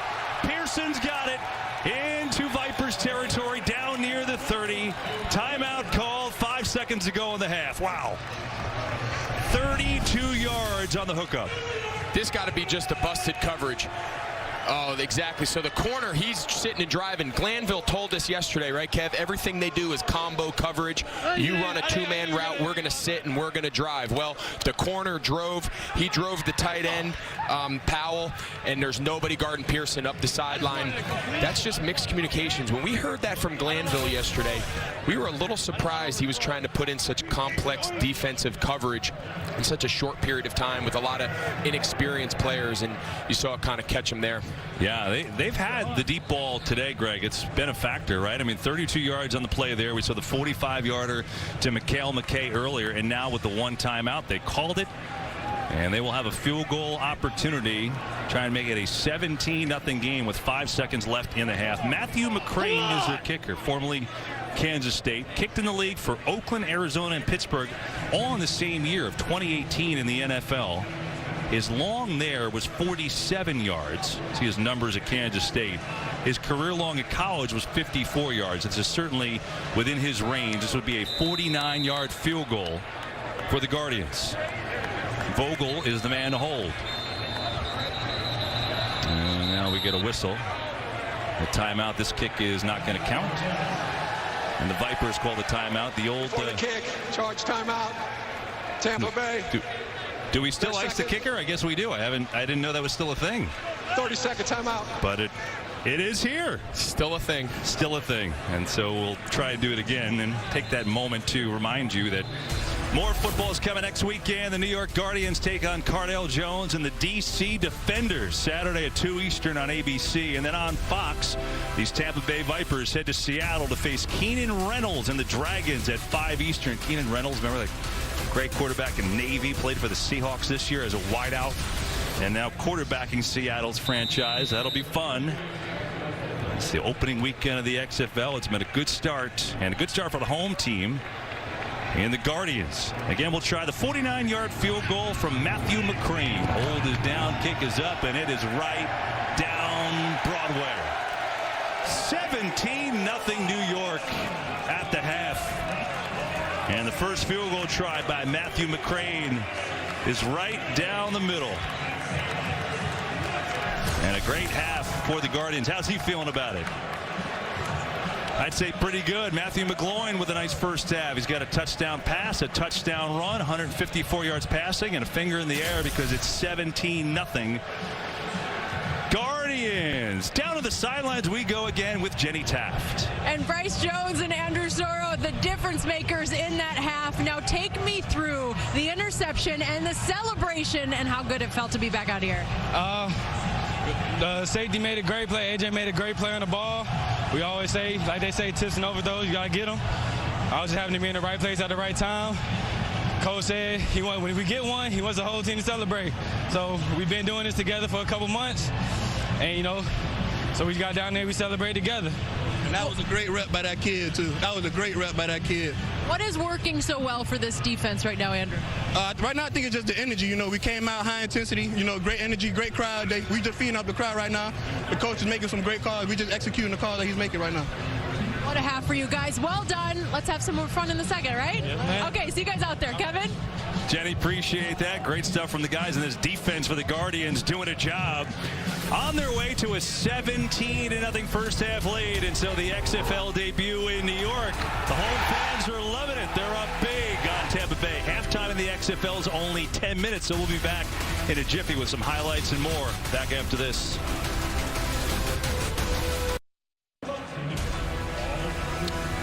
We are back, and we tell you that the XFL on Fox is sponsored by Progressive Insurance. Save when you bundle auto, home, or motorcycle insurance. The Guardians playing in front of their home fans and looking good, 17-0 over Tampa Bay. Week 1 of the XFL on Fox. The league officially kicked off yesterday. Why don't we check some highlights? Seattle in D.C., and we get to start with Austin Prohl. Remember Ricky Prohl? His dad. Well, here's Austin jumping on into the end zone for Seattle. First touchdown in XFL history. Then a little defense from the defenders.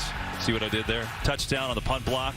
And then a little trick play. A flea flicker ×2. Cardell Jones with a touchdown to Kari Lee, who works his way into the end zone, and D.C. with the opening week win, 31-19. Later, excitement from Houston, the L.A. Wildcats, the Houston Roughnecks. P.J. Walker was electric at quarterback. 50-yard pass to Cam Phillips. Walk out on in for the touchdown. Houston putting up 6, but then Ellis says, we got some for you, too. Jordan Smallwood punches it in, but really it was P.J. Walker's day. He was a star. 4-yard touchdown to Khalil Lewis. He had 4 touchdowns on the night. Might as well run one in 2. This for a 2-point conversion. It was 37-17. Houston in front of a packed house. The Vipers need some life at the break. Can they find their inspiration? 17-0 Guardians, and the kickoff of the second half is next.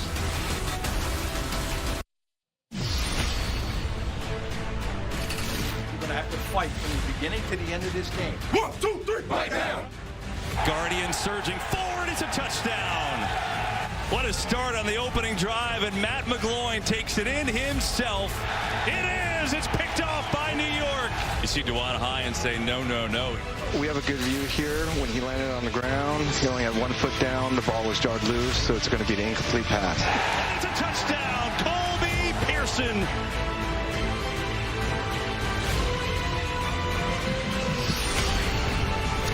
That's today's game flow, brought to you by Progressive at the half as we get set for this third quarter, where the Guardians all over the Vipers, 17-0. That is your score. And hi, everyone. Welcome back to the broadcast booth. 3-time Pro Bowl tight end Greg Olson is with me, and I'm Kevin Burkhardt.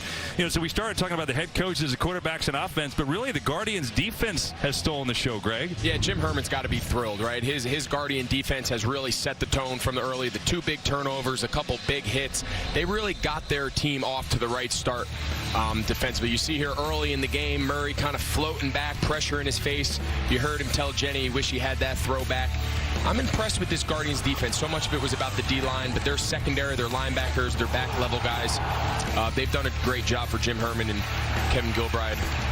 A couple of turnovers. They've got the sack, couple of big hits, and a dance from Mbu.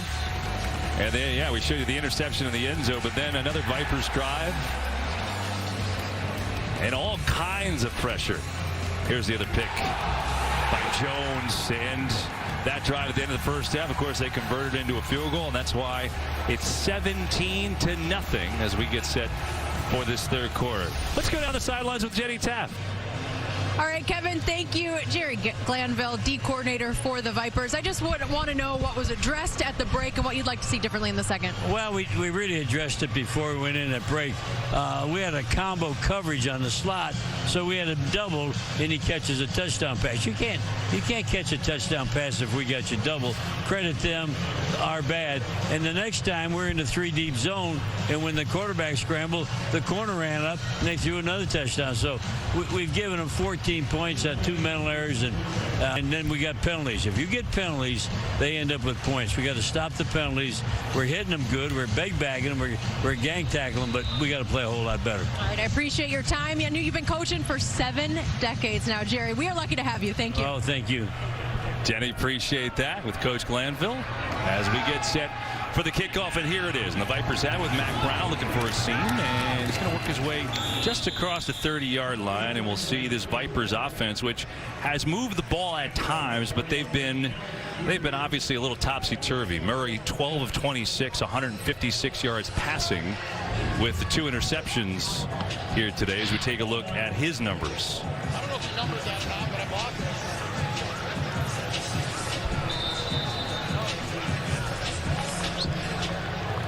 And there you go. We only saw Quinn Flowers one time in the first half. Thought maybe we'd see him more, and maybe we do here in this second half. Give a little spark on the handoff. It is Smith. And Davion Smith has a nice run. He's got 8 yards on first down. You know, Greg Flowers, you talked about in the first half, thought this could have a kind of a Taysom Hill feel like he did for the Saints. He's an all-everything guy. His numbers in college were insane. Yeah, I have a feeling, though, watching Murray's body language here on the sideline, I'm not sure if this is just a couple plays or if he's going to take this series, whether they made these adjustments at half and wanted to see if Flowers maybe could jumpstart this offense. But Murray is very casual right now on the sidelines. He hasn't gone back in. This is interesting. If Flowers could lead them on a drive here, we might have ourselves the first XFL QB battle going on. Quarterback controversy in week 1. Week 1, first game here. A 25-year-old went to South Florida. More on him in a second as we get a penalty flag. And it looks like the Vipers move. Ball start, offense, number 76, 5-yard penalty, first down. And so Murray, you see, he's kind of lingering behind Mark Trestman, but I think you're right. At least right now, I don't think he's getting back in the game. This doesn't look like a package, right? Earlier in the game, he came out for the one play in the beginning of the game, and he was itching. The second the play was over, he ran right back out. He knew it was just one play. It's not the same body language that he has right now on the sideline. Flowers on the handoff. They get it to Smith. And it'll bring up second down and 1. So Flowers, you look at what he did. He was the American Athletic Conference Player of the Year in 2016. His numbers at South Florida, as we hear the play coming in. But the numbers, how about this that year, Greg? 15-30 rushing, 18 touchdowns, 28-12 passing, 24 touchdowns. It's a nice ho-hum year. He's incredible. The folks back in Tampa, they know what this kid can do. They saw him up close and personal. They're thrilled he's in this organization, and they're hoping he's got some magic left in him. Oh, blitz there, no magic. Cosoro came on the safety blitz, and he had to get rid of it. It's incomplete. So Andrew Soro, we get a flag at the end of this play. You know, anything, it could be grounding as well. I'm not sure that got back near the line of scrimmage. Tackle tackled the running back. They were trying to set up a screen there. So I wonder if the refs didn't see that and there was no one in the area. Yeah. For intentional grounding as there was a receiver number 24 in the area.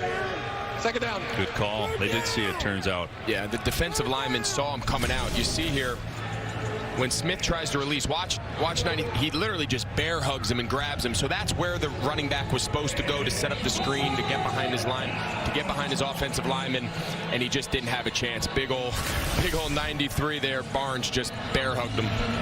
Aaron Murray is back in the game right now, so he does come back and welcome in. It's 3rd and 11.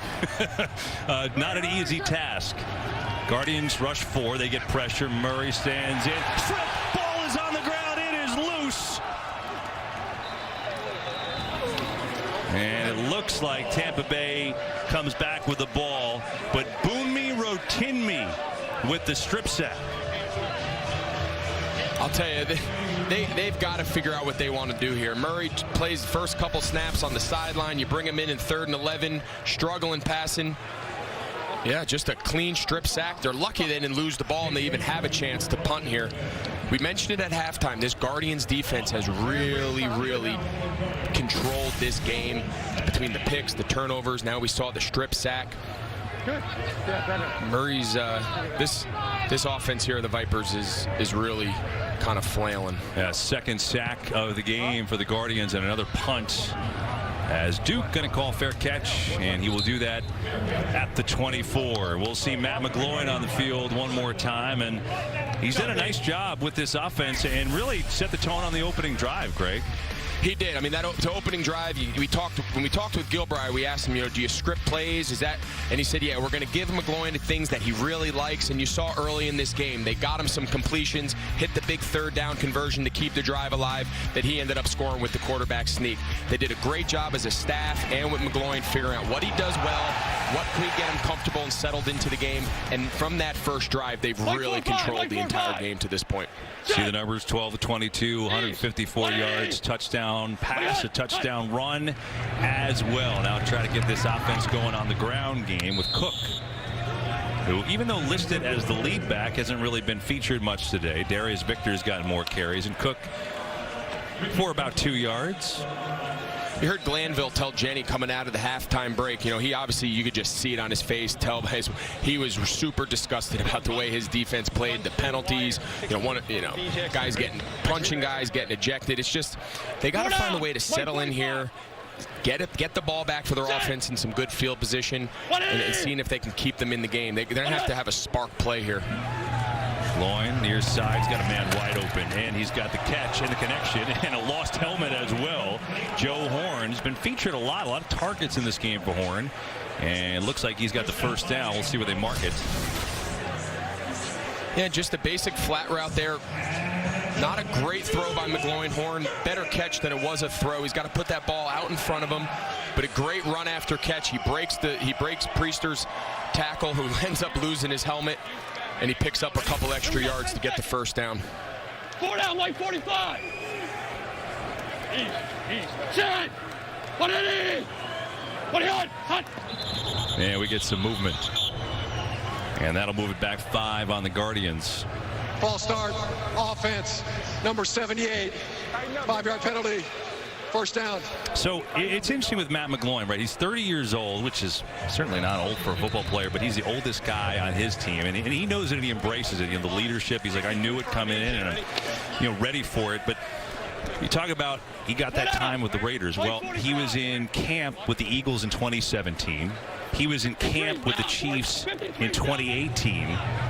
And, talk about, it's kind of like the Andy Reid guys, right? With Reid in Kansas City, Doug Peterson in Philly, as McGloin now has it tipped and it's incomplete.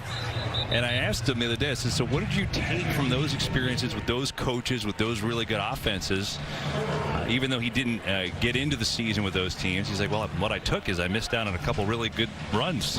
Yeah, he had a good outlook on it. I think a lot of guys would feel, man, what could have been, right? But here's a guy that got his first start as a rookie out in Oakland, and he wins, right? And he gets off to a great start, and ends up struggling a little bit, loses the next 6, and those are really the only games he really plays much in his NFL career. Bounced around, as you mentioned, but he's got a lot of ability, a lot of the traits you're looking for at the quarterback position, and Kevin Gilbride can't say enough good things about him. Bring up a third down and long. More on that. Let's go back down to Jenny.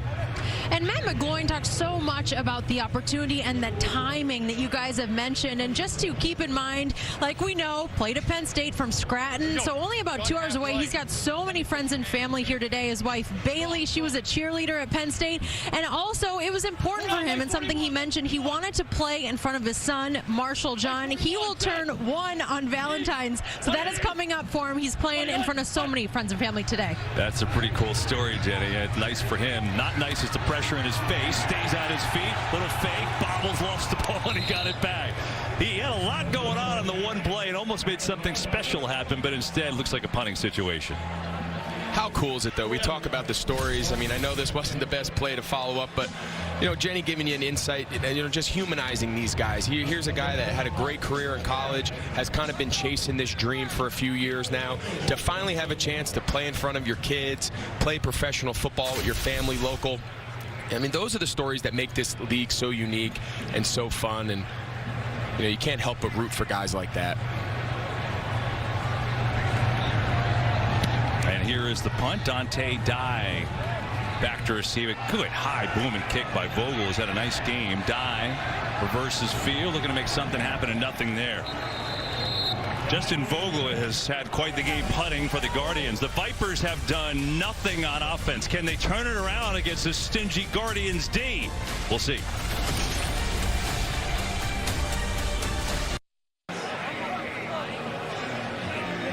XFL on Fox is brought to you by Progressive Insurance. Save when you bundle auto, home, or motorcycle insurance. And it's all Guardians here this afternoon. It's opening weekend of the XFL. 17-0 New York in front of Tampa Bay. Vipers have gotten a couple of drives going, but they have 2 interceptions from Aaron Murray that have hindered things, but they've been uneven against this Guardians defense. Murray on the quick throw. Goes far side, gets it to Williams, and they've got a positive gain on first down. Let's listen in to the Vipers sideline. All right, let's go. Home strong right, Zeke can. Good Floyd X smoke. Hey, good Floyd, good Floyd. Good Floyd, good Floyd. Let's go, let's go, let's go. So good Floyd, you hear him, he's telling so the lineman can't hear the call, so he's saying good Floyd.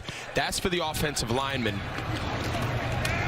Just a basic power play to the right. You know, we talked to Tressman and the offensive coordinator, Jamie Elizondo, and what they had to do to kind of code word. You hear a lot of single words. Pistol tight bunch left. Excuse me. Pistol tight bunch left. Bad gator. Bad gator. So pistol bunch left. So they're going to line up in a 3 bunch. You see the 3 receivers there to the bunch. And then gator. All these code words are not the typical offense that Tressman has used. He's been a West Coast guy, heavy verbiage, a lot of different words. They just worried that didn't translate into this model. Faster play clock, communication in the huddle. They've simplified every play call to these code words. And it's really interesting now to see, are they struggling with it? Is that why the offense is lingering? They're not even ready. Let's go. It's really interesting to see him kind of Here's Patrick has a first down. Well, you said, are they struggling? You heard Mark Tressman say they're not even ready. Let's go. They're not even ready. You heard him say NASCAR, NASCAR. That's a very general term that a lot of systems use to go hurry up, to just get on the line, keep the defense on their heels. And that's why, like we mentioned, all these singular words. Good mango, good mango. Good mingo, good mingo. That's all they're saying, and that tells everybody on the field who they're responsible for and what to do. Monday, Monday! Hurry, hurry, set!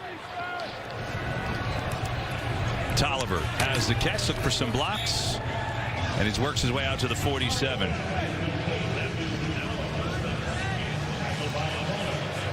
And to the viewer at home, this is, we're hearing a lot more than they're typically used to hearing. And if you're not familiar with the language, it really makes sense to nobody other than the team on the field, and trying to kind of dissect what these words mean. You can sort of piece it together as the game goes on, but it's nice to finally have an insight into this communication between the coach and the quarterback. Quentin Flowers comes in again at quarterback for the Vipers on a 2nd and 5. Smith on the handoff and good cut up field near a first down. At some point they got to get Flowers going though, right? He's been in every play, and every play he's just handed the ball off. He's either got to pull it, Tressman's got to give him a designed run, get him out, do something to take advantage of his athleticism. Every play he's literally just handed the ball off. There you go. There's another one. Smith, who's got a first down on a 3rd and short. Well, he came in listed as the 3rd quarterback on the depth chart for whatever that means, the first game of a new league. But there's a whole can of worms we haven't even opened up. In this league, one of the different rules, you can have a double pass. So you can throw the ball twice as long as the first pass is behind the line of scrimmage. And if they're ever going to do it, it hasn't happened yet in the league in the 3 games. Wouldn't that be the guy to try it with? He's the guy, and it's just, there you go. Now he pulls it. This is the element he brings the offense. That we talked about. He had been handing it. Now all of a sudden that backside end, he comes down on the running back, and now he can get out on the outside. You see here, they're not going to block 55, right? He's the read guy. So when Flowers sees him go after the running back, that's his pull read, and he's going to take it and get on the edge. And that's the element that he brings to this team. You see him now. Murray's back in. They got to do more of that.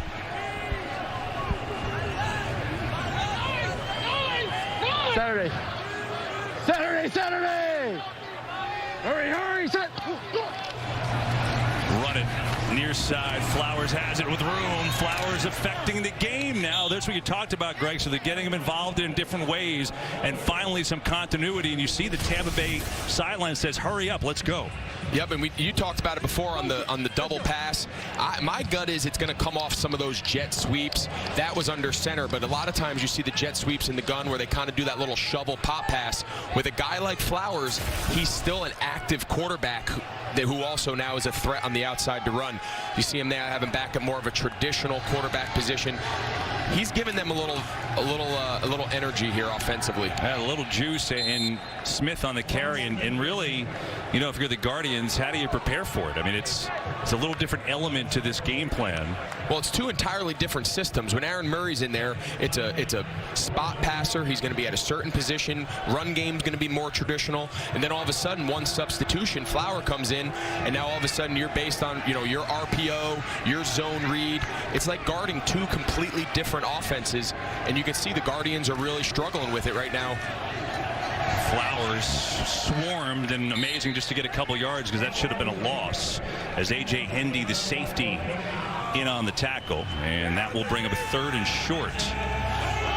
You know, it's funny. So they're both in the game now, Kev. So we got Flowers and Murray now both in the game at the same time. It's only the second time we've seen it, other than on the jet sweep he ran a few plays earlier. Let's see if they ride his hot hand and keep him involved in this offense. They're going to move Flowers to the bottom of your screen as a wideout. He's going to go in motion. Yep. Fake it to him, coming back to the near side. Patrick has a couple of good blocks, and he's got a 1st and goal. So even though Flowers didn't get it, he affected the whole play. Exactly right. So they sent him in motion. You can kind of see from his alignment he was going to go in motion across the field. It's that same jet sweep motion they gave to him before, but now they pin, they pull both offensive linemen, get him out in front, and you know, Patrick, big body there, gets behind his lineman. Now you can see Trestman starting to get creative, start letting his guys play to their strengths. This is, I think, is a little more obviously the offense that he envisioned, and a lot of that has to do with them getting Flowers involved. And we have an injury, and that's why things are stopped momentarily. Drayvon Askew-Henry, the nickel cornerbacks for the Guardians, was slow to get up, and now he's jogging on his own time, and that slows up Tampa Bay, at least initially. So not only is it the injection of Flowers into the offense, but there's some tempo here. And it's funny, Greg, because you look at it, the Vipers have now actually outgained the Guardians 274 to 199. It just hasn't felt like it because they've had the big turnovers. Yeah, turnovers are killer. This drive is good. Good gorilla. Good gorilla. Hey, you did it. Good gorilla. I think everyone knows he's giving the ball right now to Patrick. I think he just turned around and said, "You're getting it." Yeah, here is Patrick, and he gets smoked. I don't think that's how Trestman drew that play up. I think that was actually called bad gorilla. Yeah, that did not work. I don't think when they drew it up, he's going to turn around and tell the running back, "You're getting it." Listen. Saturday. Hurry. Yeah, it was earlier in the call. He said, good gorilla. You're getting it. You're getting it. 2nd and goal. Murray to throw. Has time. Looking for something to get open. Back at the end. Knocked away. Beauty of a play by A.J. Hendy. That was a touchdown if he didn't get it. He's got Tolliver. It's a great play action. Typically in this part of the field, you go play action, you throw it to the front side. They brought Tolliver all the way across the field. He's got him. He doesn't get quite enough on the ball to get it over, but oh man, what a great play there by Hendy. Hendy has really now showed up getting his hands on two ball. His deflection at the end of the first half led to the Jones pick, and now again he just saved a touchdown. They go 2 tight ends. They keep Flowers out of the game on 3rd and goal. Hurry. Murray looking left, throwing left. Knocked away at the line of scrimmage. DeJuan Hines got his hands on it, and it's 4th and goal. Hey, did you get open? And are they really going to kick here? Wow. Down 17. Maybe he just feels from a confidence perspective, just get some points. They've really been, obviously been shut out the entire game. This is interesting with the new point after attempts. It's not really a 3-score game like in the conventional sense being 17. You can get 9 and 8, but they're going to try to get this to a 14-point deficit. So here is a 23-yard field goal. It's up and good. And a long drive by the Vipers, but they settle for the field goal to at least get them on the board here in the third with a minute to go. Still the Guardians in front. So you look at this a lot of different ways. Finally, the Vipers had a nice drive. 16 plays, though, and they settled for 3. And the choice was interesting simply for this reason, Greg. You pointed it out, and you were correct. Because of the rules, it still was at 17-0, a 2-possession game. So I don't know exactly what the field goal got you there.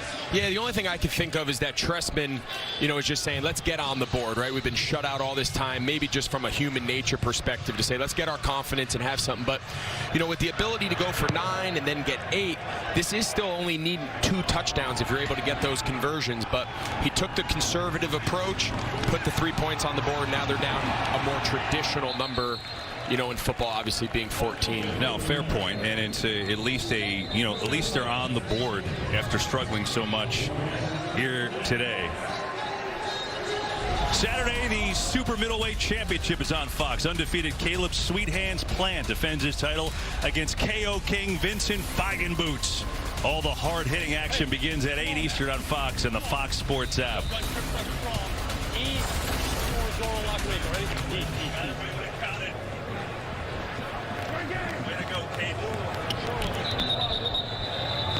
And we get a whistle.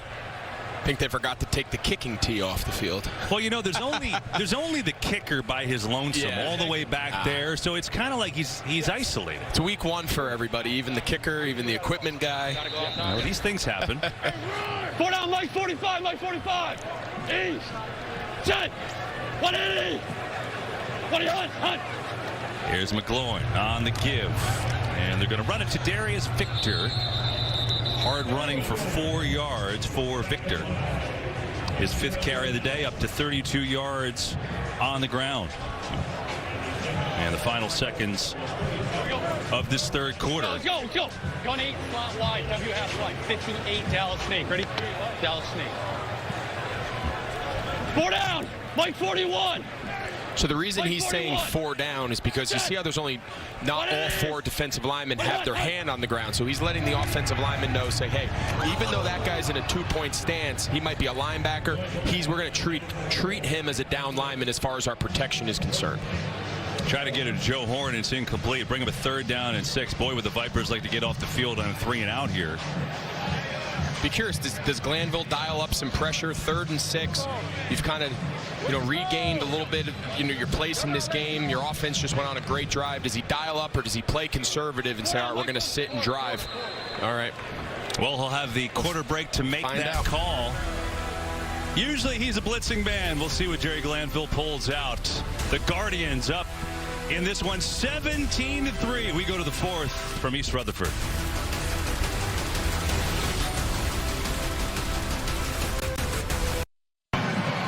We start the 4th quarter at 17-3 New York in front of Tampa Bay, and we welcome in the head coach of the Vipers, Mark Trestman. And Mark, fascinating. We had a great conversation yesterday about some coaching philosophies in this league. We were just talking about it. Take us through your decision making there. It is a 2-score game. You decide to kick a field goal after your long drive. So the thought process for you on making that decision. Yeah, well, it is a 2-score game, and we are moving the football. We haven't finished drives today. We've hurt ourselves at least a couple of times with turnovers as we move the ball inside. So, we feel comfortable we can move the ball, and we're going to get maybe 3 or 4 more opportunities to make this game close. No doubt. We'll get one more for you after this play. So okay, I'm going to go to offense here in a minute, I hope. that would help. Here's McGloin with pressure. Needs his defense to step up. Victor breaks the tackle. Nice play from Victor. He's got a 1st down. I know you're hoping to get off with us here and get the ball back, but Coach, while we have you, talk to us about the decision last drive. The big difference was getting Quentin Flowers involved, not only at the quarterback position. He took a couple jet sweeps, then on the 3rd down conversion, faking him the jet. He seemed to really inject a lot of life into the offense. Talk to us about the decision to get him more involved. Oh no, we had him from the start. We just didn't have enough plays early to get him going. So he's been part of this game plan, and it came at a good time. Mark, appreciate it. Good luck the rest of the way. You bet, guys. Thanks, Coach. Here's McGloin on the fake. Steps in, fires, just knocked away. And now a late penalty flag. Pearson, the intended receiver. And let's see what this is. That's all day. Pass interference. Defense, number 27. Ball be placed at the spot of the foul. First down. It's on Micah Hanneman, who had the coverage. Yeah, I think they meant 20. Yeah. I think it's down here. I think it's number 20, Tavares McFadden. I don't know. He maybe grabbed a little bit of Pearson's jersey. I thought he was in good spot. You know, the ref obviously thought that he restricted the receiver on the slant, but yeah, I think that penalty was on McFadden. Tough call there, but it's not easy playing defense nowadays. Omaha. Victor belted. He's going to lose yardage. By the way, how wild is it to talk to the head coach in the fourth quarter of a football game? Isn't that awesome? I mean, man, we're up here wondering, thinking to ourselves about, you know, game management, decision making. We don't even have to wonder. We can just ask the guy making the decisions in real time. And just another one of the awesome, you know, different things they've implemented in this league that have really, really improved the quality of, you know, viewing it and what it's like for a viewer at home. It's a pretty interesting insight for sure. Chip. 180. What up? Second and long. Blitz coming. McGloin stands in. Firing deep down the field. He's got a man. It's incomplete. It was Pearson who was there. Had his hands on it. Jalen Collins on the coverage. Yeah, he just underthrew it. He didn't get enough out there. Pearson had him beat. He was over the top. He just runs a big, deep post, and you see him. He's lined up out wide here. You know, the corner turns. Collins, he just doesn't get it out there. Yeah. Collins is beat. He turns his butt inside, across his face. If he puts that ball, they always say the landmark there is to throw that ball into the front side hash. You can see the ball landed a little wide and short. That's a ball that McGloin wishes he had back. That's got to be a touchdown. Pearson has toasted his man a couple times today, and the throws have been a little short. Third and long. It's only a three-man rush, and that should have been a first down. Joe Horn was the man who got his hands on it, couldn't turn around and grab it, and wasted opportunities for New York. Yeah, I mean, this is just a basic two-man concept. Horn is on the inside, the outside receiver, you can't see him off the screen. He just runs a clear out, brings the corner with him. The inside receiver just runs a square out, and ball's a little behind him, but at this level, somebody like Joe Horn, that's got to be a catch. Convert that third down for your quarterback. That's a tough failed conversion there. Bottom line is the Vipers defense seemingly getting off the field, and all kinds of pressure, nearly blocked that one. Dye calls a fair catch inside the 10. So the Vipers have worked hard against this Guardians defense. They got more work to do because they're down 14 points, 12:09 to play.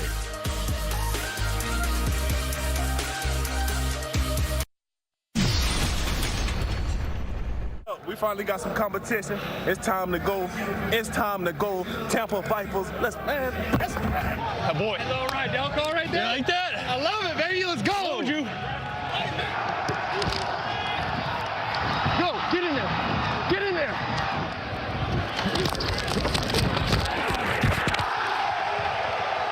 Hey, I had shown that 37-inch vertical just in. You heard me? Let's get it. You know, Tim Cook got a little help on the vertical, I think. Yeah, he did. All right, so the Guardians 17, the Vipers 3. Vipers football, obviously, work to do. 12:09 to play in the game. It's Murray on the fake. Pressure in his face, and he completes it. Truesdell fumbled the football. Is picked up by New York with room to run. Summers working his way to the end zone. Hit near the goal line. Is he in? Touchdown!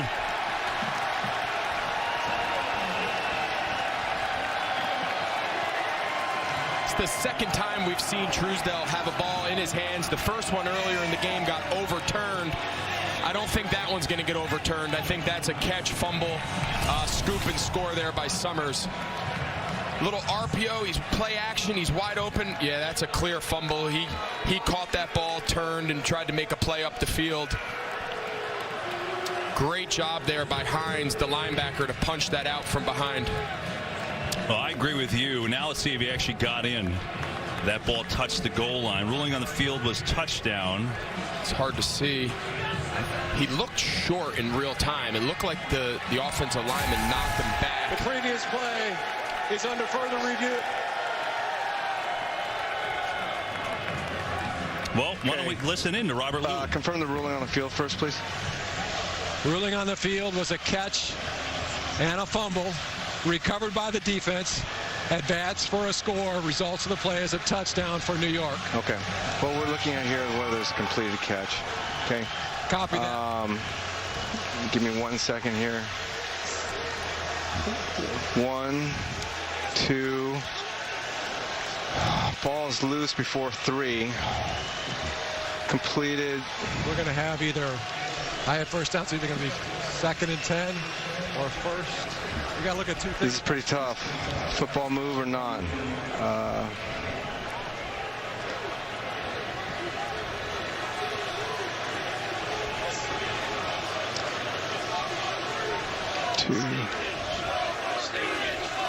Okay. We're good. Take all the time you need. No worries. All right. We don't have enough here, so we're going to stand. Okay. So the next thing you want to look at is the score. Can you confirm the score? Yeah. Hold on. Thank you.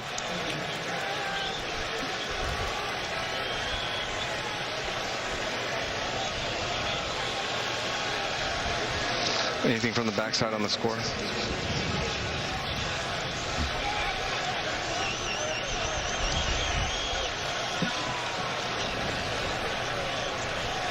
I know, that's why I'm going to make sure. You're on the backside. Robin's looking right at the ball. 50. So. Can you see the ball? So she's got no other angles?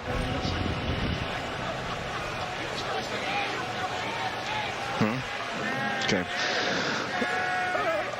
We don't have the ball. We're going to have to stand on this one also. Okay. So just to confirm, we're going to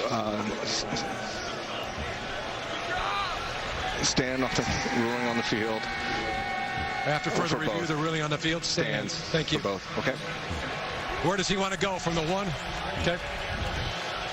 After further review, the ruling on the field stands. Touchdown.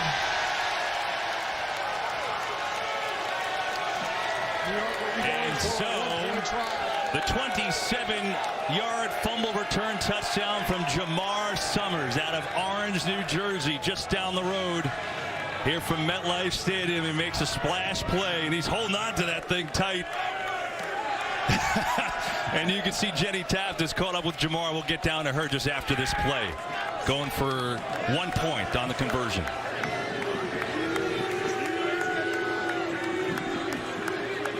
They'll run it. Vincent going to come up short. And before we get down to Jenny, you know, we saw the replay booth with Robert Lou. Head of officiating for the XFL is Dean Blandino. Dean, just curious your take. Good to see if you agree with how that all played out. Yeah, I did. 2 close aspects. You've got to prioritize. You start with the catch fumble, and then you go to the goal line. And it was great to listen to Robert work through the process. And there was one point where on the catch fumble, he let out a deep sigh and was like, boy, this is close. And that usually tells you that you really need to stay with the call on the field. Looked like the receiver had control, took 2 steps, turned upfield, and then you have that second part at the goal line. Again, not enough to change, and it was really great to just see the process at work. Hey, Dean, real quick, on that play, the receiver did not need the 3rd step because he turned upfield. That's considered the football move, correct? Correct. Remember, we're under 1 foot, not the NFL rules. So if he has a body part down and he has control and the time to perform an act common to the game, that could be turning upfield, tucking it away, taking an additional step, which would be the 2nd step.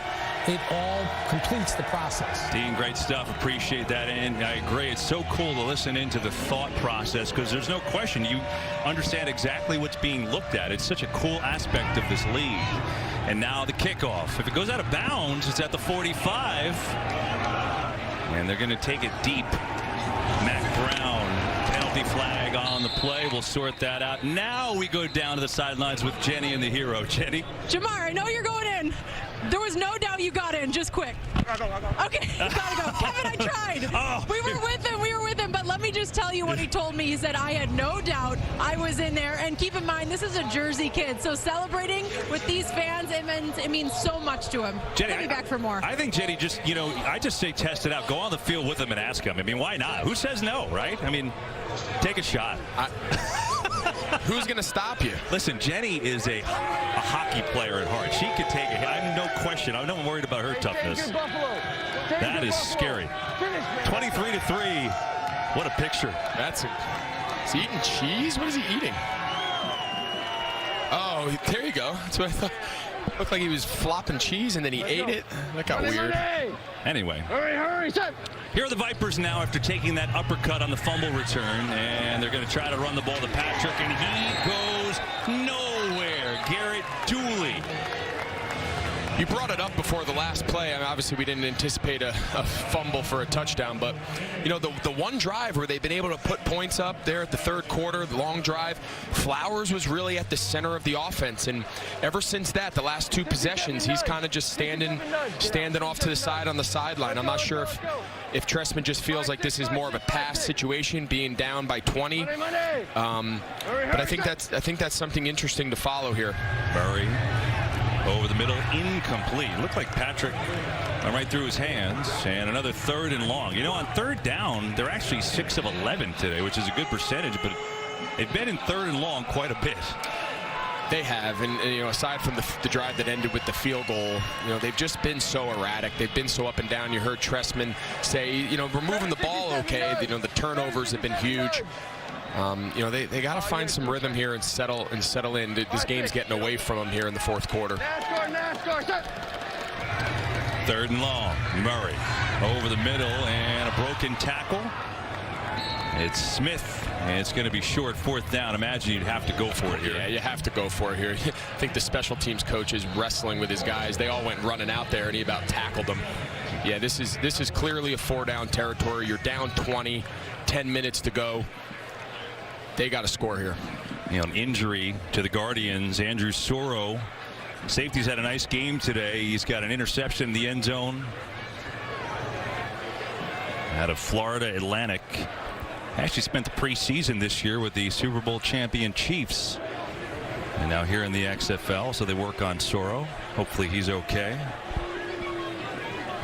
Read a piece on Soro where he talked about the two guys he emulates his game after. Two guys obviously are fond to me down at the University of Miami. Ed Reed, Sean Taylor, those are kind of the guys he models himself. It's nice to see him run off the field. As you said, he's had a huge impact on this game. And if you're going to model two safeties, those are two pretty good guys to follow. Incredible how many young safeties, or it doesn't matter the age, but just safeties in general. Sean Taylor was their idol, right? I mean, the late Sean Taylor. He was a teammate of mine in Miami, still the best football player I've ever seen in person. Against, as an opponent or a teammate. Just a tragic situation with Sean. 4th down. Vipers need it. Murray somehow completes it. A back shoulder by Williams, and he rumbles his way down inside the 20. I don't know how it worked, but it worked. And Williams has a big gain and a 1st down. Drayvon Askew Henry has to be looking and saying, what else more can I do? He undercuts this route so much that the ball actually goes behind him, and Williams is able to complete it. That's great coverage. He jumps the route. I don't know if Murray meant to throw it behind the defender or not, but either way, what a huge 4th down conversion and to put themselves inside the 20. Change of momentum, 44 yards as Flowers comes back in the game at quarterback. Here we go, right?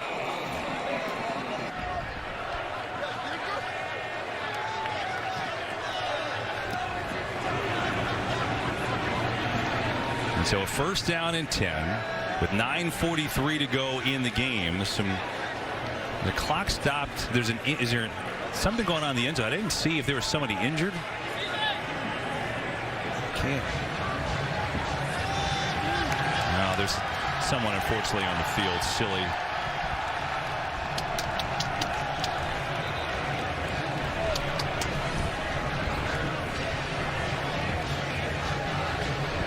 For next weekend's XFL action, download the Fox Sports Super 6 app and play the XFL game for free for a chance to win up to $10,000.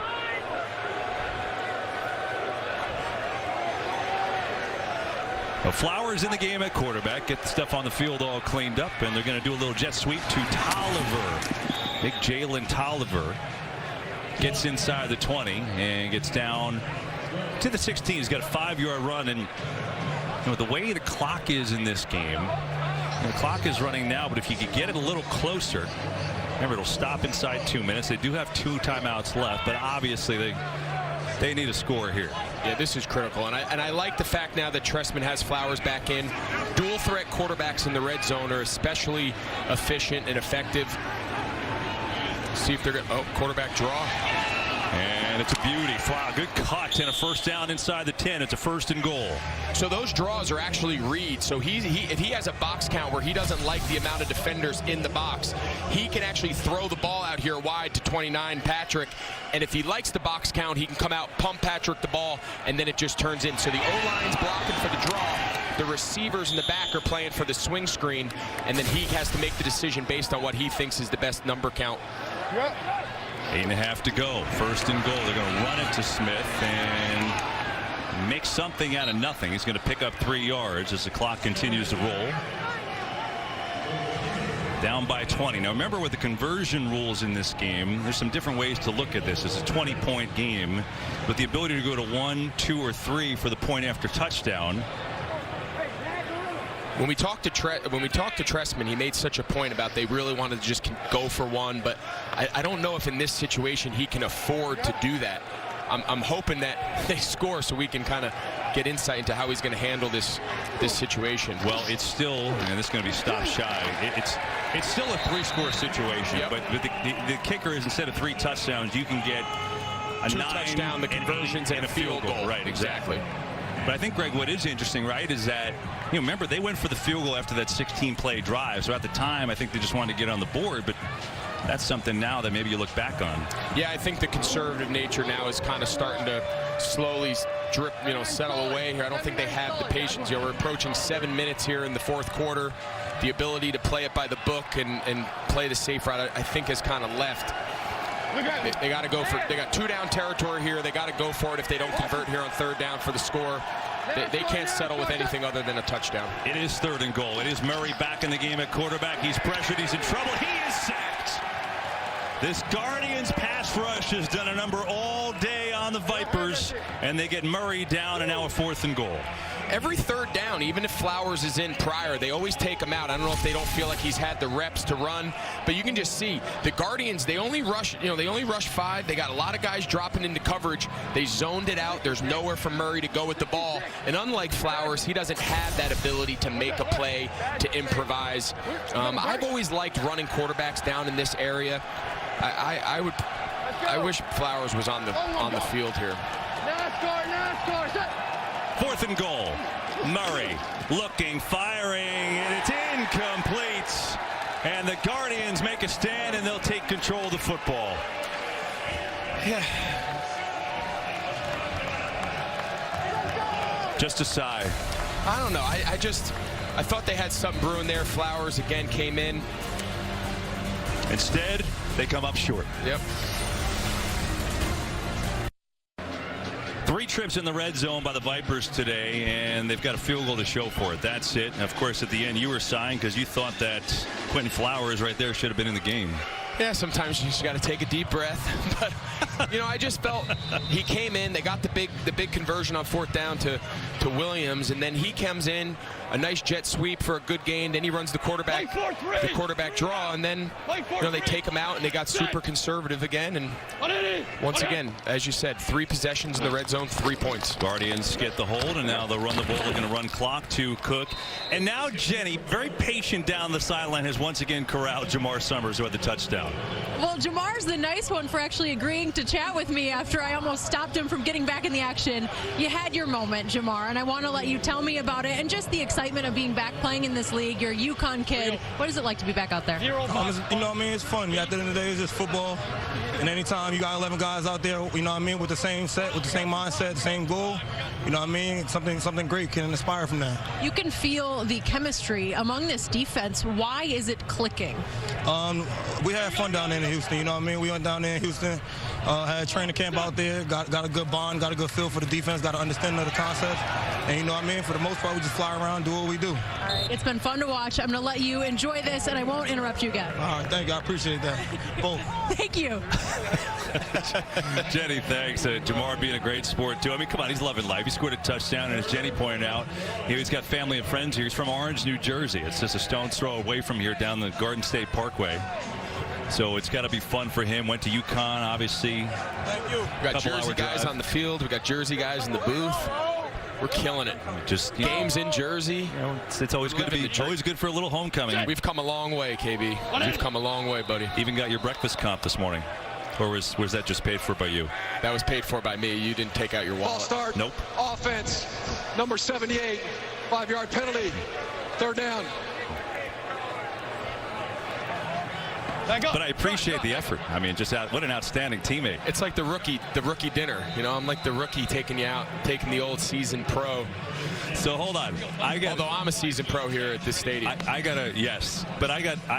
the rookie dinner, and my choice was to take you to a diner. I should have really exploited New York that. Luncheonette. That's. I'm new to the game, man. It was enjoyable. New to the game. Oh, you're a seasoned pro. All of 3 broadcasts.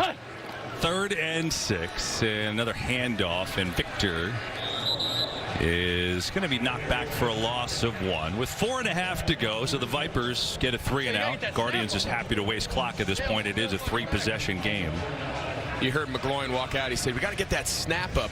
He wasn't thrilled about the conservative nature of those 3 plays, and then his center kind of left him out to dry there with a bad snap. Kind of a conservative approach by Gilbride. I don't blame him. This Vipers offense hasn't really shown you that 20 points in 4 minutes is something that they have in their bag. A punt here is not the end of the world. Dye's going to let it bounce. Dye's had a couple curious decisions on the punt returns today. Seemed like it was potentially returnable, but instead, Vipers will take over with 3:43 to go. Look, this Guardians defense has done a really nice job today because Tampa Bay's moved the ball great, but they can't capitalize. Here's one example.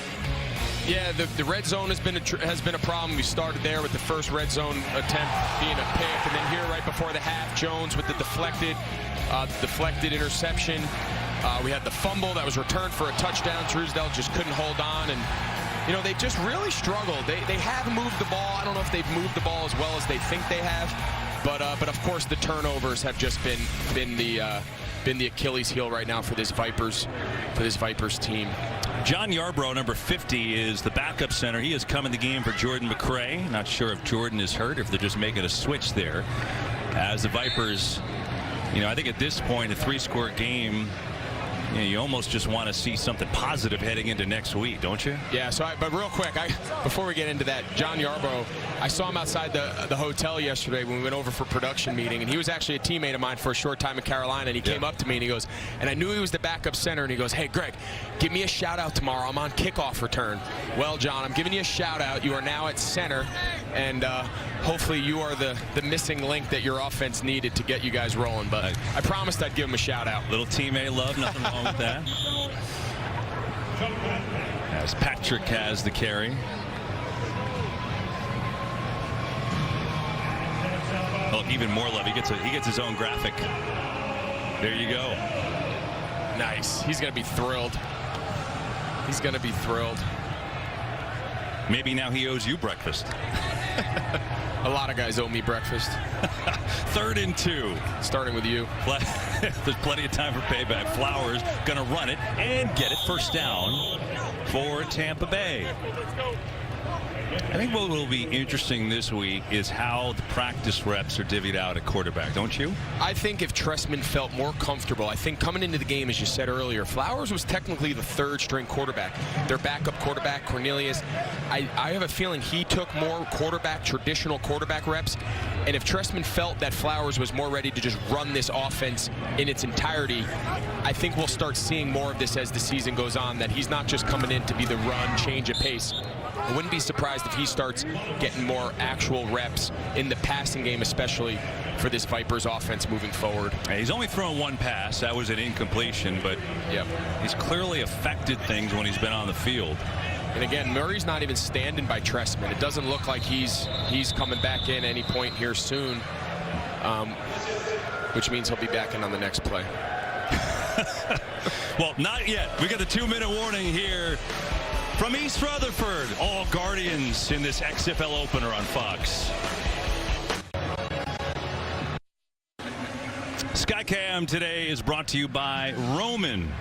Great look on the field, and from our XFL on Fox crew all afternoon long. Week 1 of this new league. Boy, is it exciting to be here for this. Been a good start for the league in week 1, and the Guardians looking to win on their home turf. 17,634 in attendance here for the first one. Here's Flowers looking to air it out, throwing it deep to Williams. He's got the catch inside the 5. Oh, you wanted to see him throw the football. You got it. That was a beauty. And Williams hauls it in for 37 yards. There we go. I mean, I'm telling you, I think Flowers just really gives them an interesting dynamic. And I'll tell you, Daniel Williams, the guy that everyone, the unanimous, the consensus on him was he's the surprise at camp. Here he is with 125 yards, 6 catches. He not only is he the surprise of the camp, he's really been... a completed catch to the 2-yard line. Timeout for an injury against the defense. He's really been This will be a charge timeout for New York. This is their first. You guys got all that? Just keep. You Man, keep I didn't know if he was going to stop. He's really been the lone bright spot, really, for this Vipers offense. He's had a good day. It's come kind of in a lackluster performance overall, but they got something to build off of here. I think Trestman will take some of the positives and try to build going into the next couple weeks. But what a great ball here. Flowers puts the ball out in front.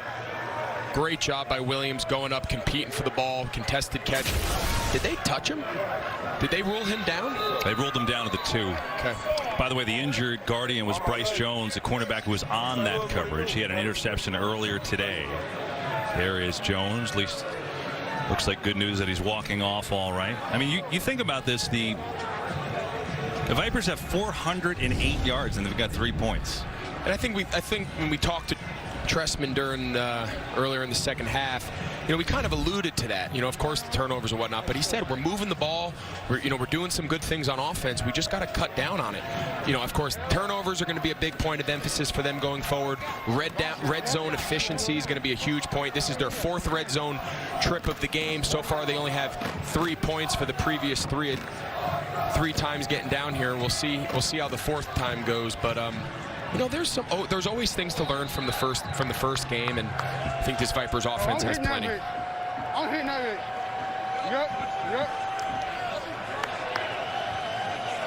Yep. Give Smith. Good hard running, but he's stacked up inside the 2.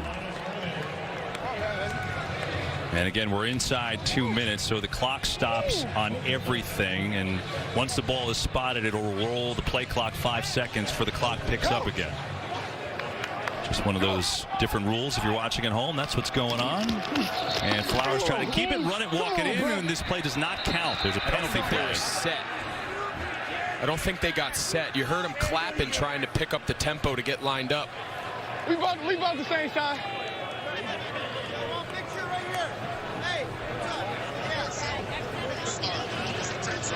Correct, so we need to go to the team to make sure everything. Yep. So I think it's okay.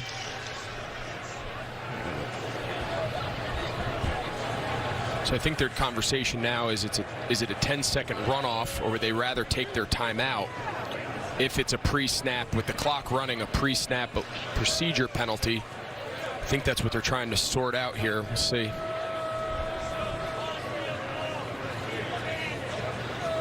Yep, so you see the ref running here to ask.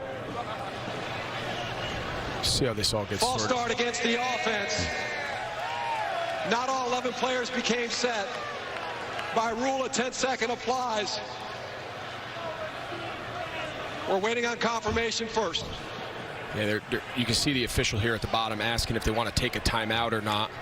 That would save the 10 seconds, which I imagine they wouldn't mind losing 10 seconds with this much time, right? All right. I agree. Save the timeout. I don't think anybody knows. Well, this is a long deliberation for a false start call, and I haven't seen a timeout taken off the board. I haven't seen 10 seconds run off just yet. Hey!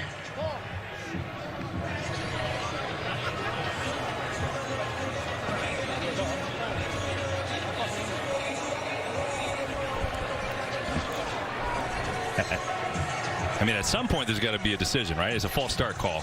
Yeah, I mean, yeah, they're still down here talking to Tampa Trestman. Bay has elected to call a timeout to prevent the 10-second runoff. So they'd rather save the 10 seconds, Kev, than keep the timeout. With a minute 42, is a minute 32 much different? I'm not sure, but that's what Trestman's decided. So you can see the left guard here, Foster. They called that, yeah, he's a little early. I couldn't tell if they called him for a false start, if they called that there was an illegal formation because not everybody was set. Not quite exactly sure what the ref officially said. Well, it is second and goal after moving back 5 yards and running hard is Smith. Kind of gets back to where he was. It'll be a third and goal, and again the clock stops till the ball is spotted, and then the play clock goes down to 20. Play clock in this league only 25 seconds, so it speeds things up until the final 2 minutes of the half and at the end of the game. There you go. So the play clock starts, and the game clock will start right now. Third and goal. Flowers tucks it away, makes a move. Good tackle from behind. It's Wesley Sutton who came in, the backup safety. That was a touchdown, but not in Sutton's watch, and a fourth and goal. Yeah, I thought he had Daniel Williams at the bottom of the screen. I thought maybe he was going to come down here at the bottom, but he didn't. He started to the top, and then I think he panicked and thought maybe he could run it in. He had one-on-one with the guy who's been the highlight of their offense. I think he could have just given him a chance, thrown him a jump ball. Maybe he's checking to that here. You see 81 here. He's got one-on-one coverage at the bottom of the screen. I'd give him a chance, but... Fourth and goal. Nope. Flowers in trouble. Pressure coming. Flowers, down he goes. Yeah, Kev, I don't know. He was doing a lot of checking. It was a loaded box. Obviously, you're going to have to throw it, but the matchup was at the bottom with Williams. He had one-on-one press coverage, no safety over the top. He looked up top to the two receivers, and, you know, they got three guys over two, guys running into each other. In that case, just go back to the guy that's gotten you here. Look, he's got one-on-one. Williams doesn't even run a route. I'm not sure anybody really knew what they were doing there. But to me, that's the matchup. If I'm Trestman, I get down there. You know, I'm throwing that ball to 81 Williams and letting him make a play like he has the whole game. Just another really poorly executed red zone possession by this Vipers offense. That's something they really got to build on. In a way, it's a story of the game, though, right, Greg? I mean, the defense for the Guardians, even though the Vipers have wasted some opportunities, the defense, the Guardians, has stood up. 4 sacks, 2 interceptions, one of them in the end zone. They've made plays when it's counted, and they've denied them all day long, and now they will just run out the clock. And go to 1-0 as they start their first game in franchise history with a win. And really... a lot of good things for them.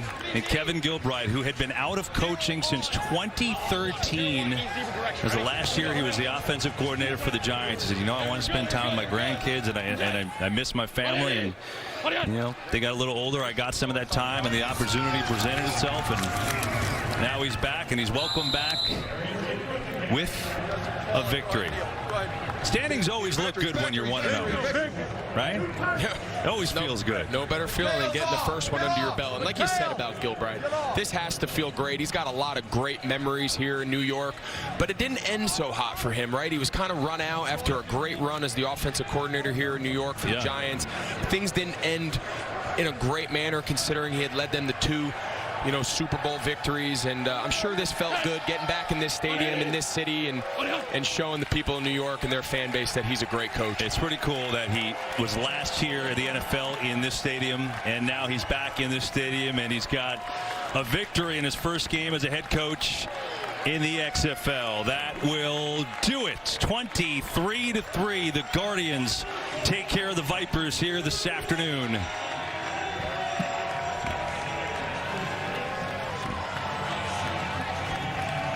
Matt McGloin did a nice job today at quarterback. 15 of 29, 182 yards, a touchdown pass, and a touchdown run. That was on the opening drive. Speaking of Matt McGloin, Jenny Taft has caught up with him. Well, Matt, it always feels good to be 1-0 at home. And considering the hype around the start of the XFL, what did you learn about your team in this win today? Well, most importantly, like you said, is winning. A lot of good and a lot of things we need to improve on. But there were flashes out there of how impressive and how good this team can be, especially offensively. Defense, what can I say, creating turnovers the way they did really propelled us into winning this football game. I know it was important for you to be here in front of your family. Your son is here watching. Yeah. Well, what kind of moment is that for you in your career and being a part of this? It was completely different feelings running on that tunnel, running out here and just taking a look around. You know, it was a special moment, a lot of energy, again, a lot of emotion. So very exciting day. I'm glad we can get this win for Coach Gilbride in his return to MetLife. All right, we're excited to watch all year. Thank you. Thanks so much. Matt, Jenny, thanks. By the way, I love that. McGloin saying, hey, Coach Gilbride back at MetLife. How cool is that for him to recognize that? Guardians, McGloin played well. The defense was exceptional, and the New York Guardians are 1-0. Back after this.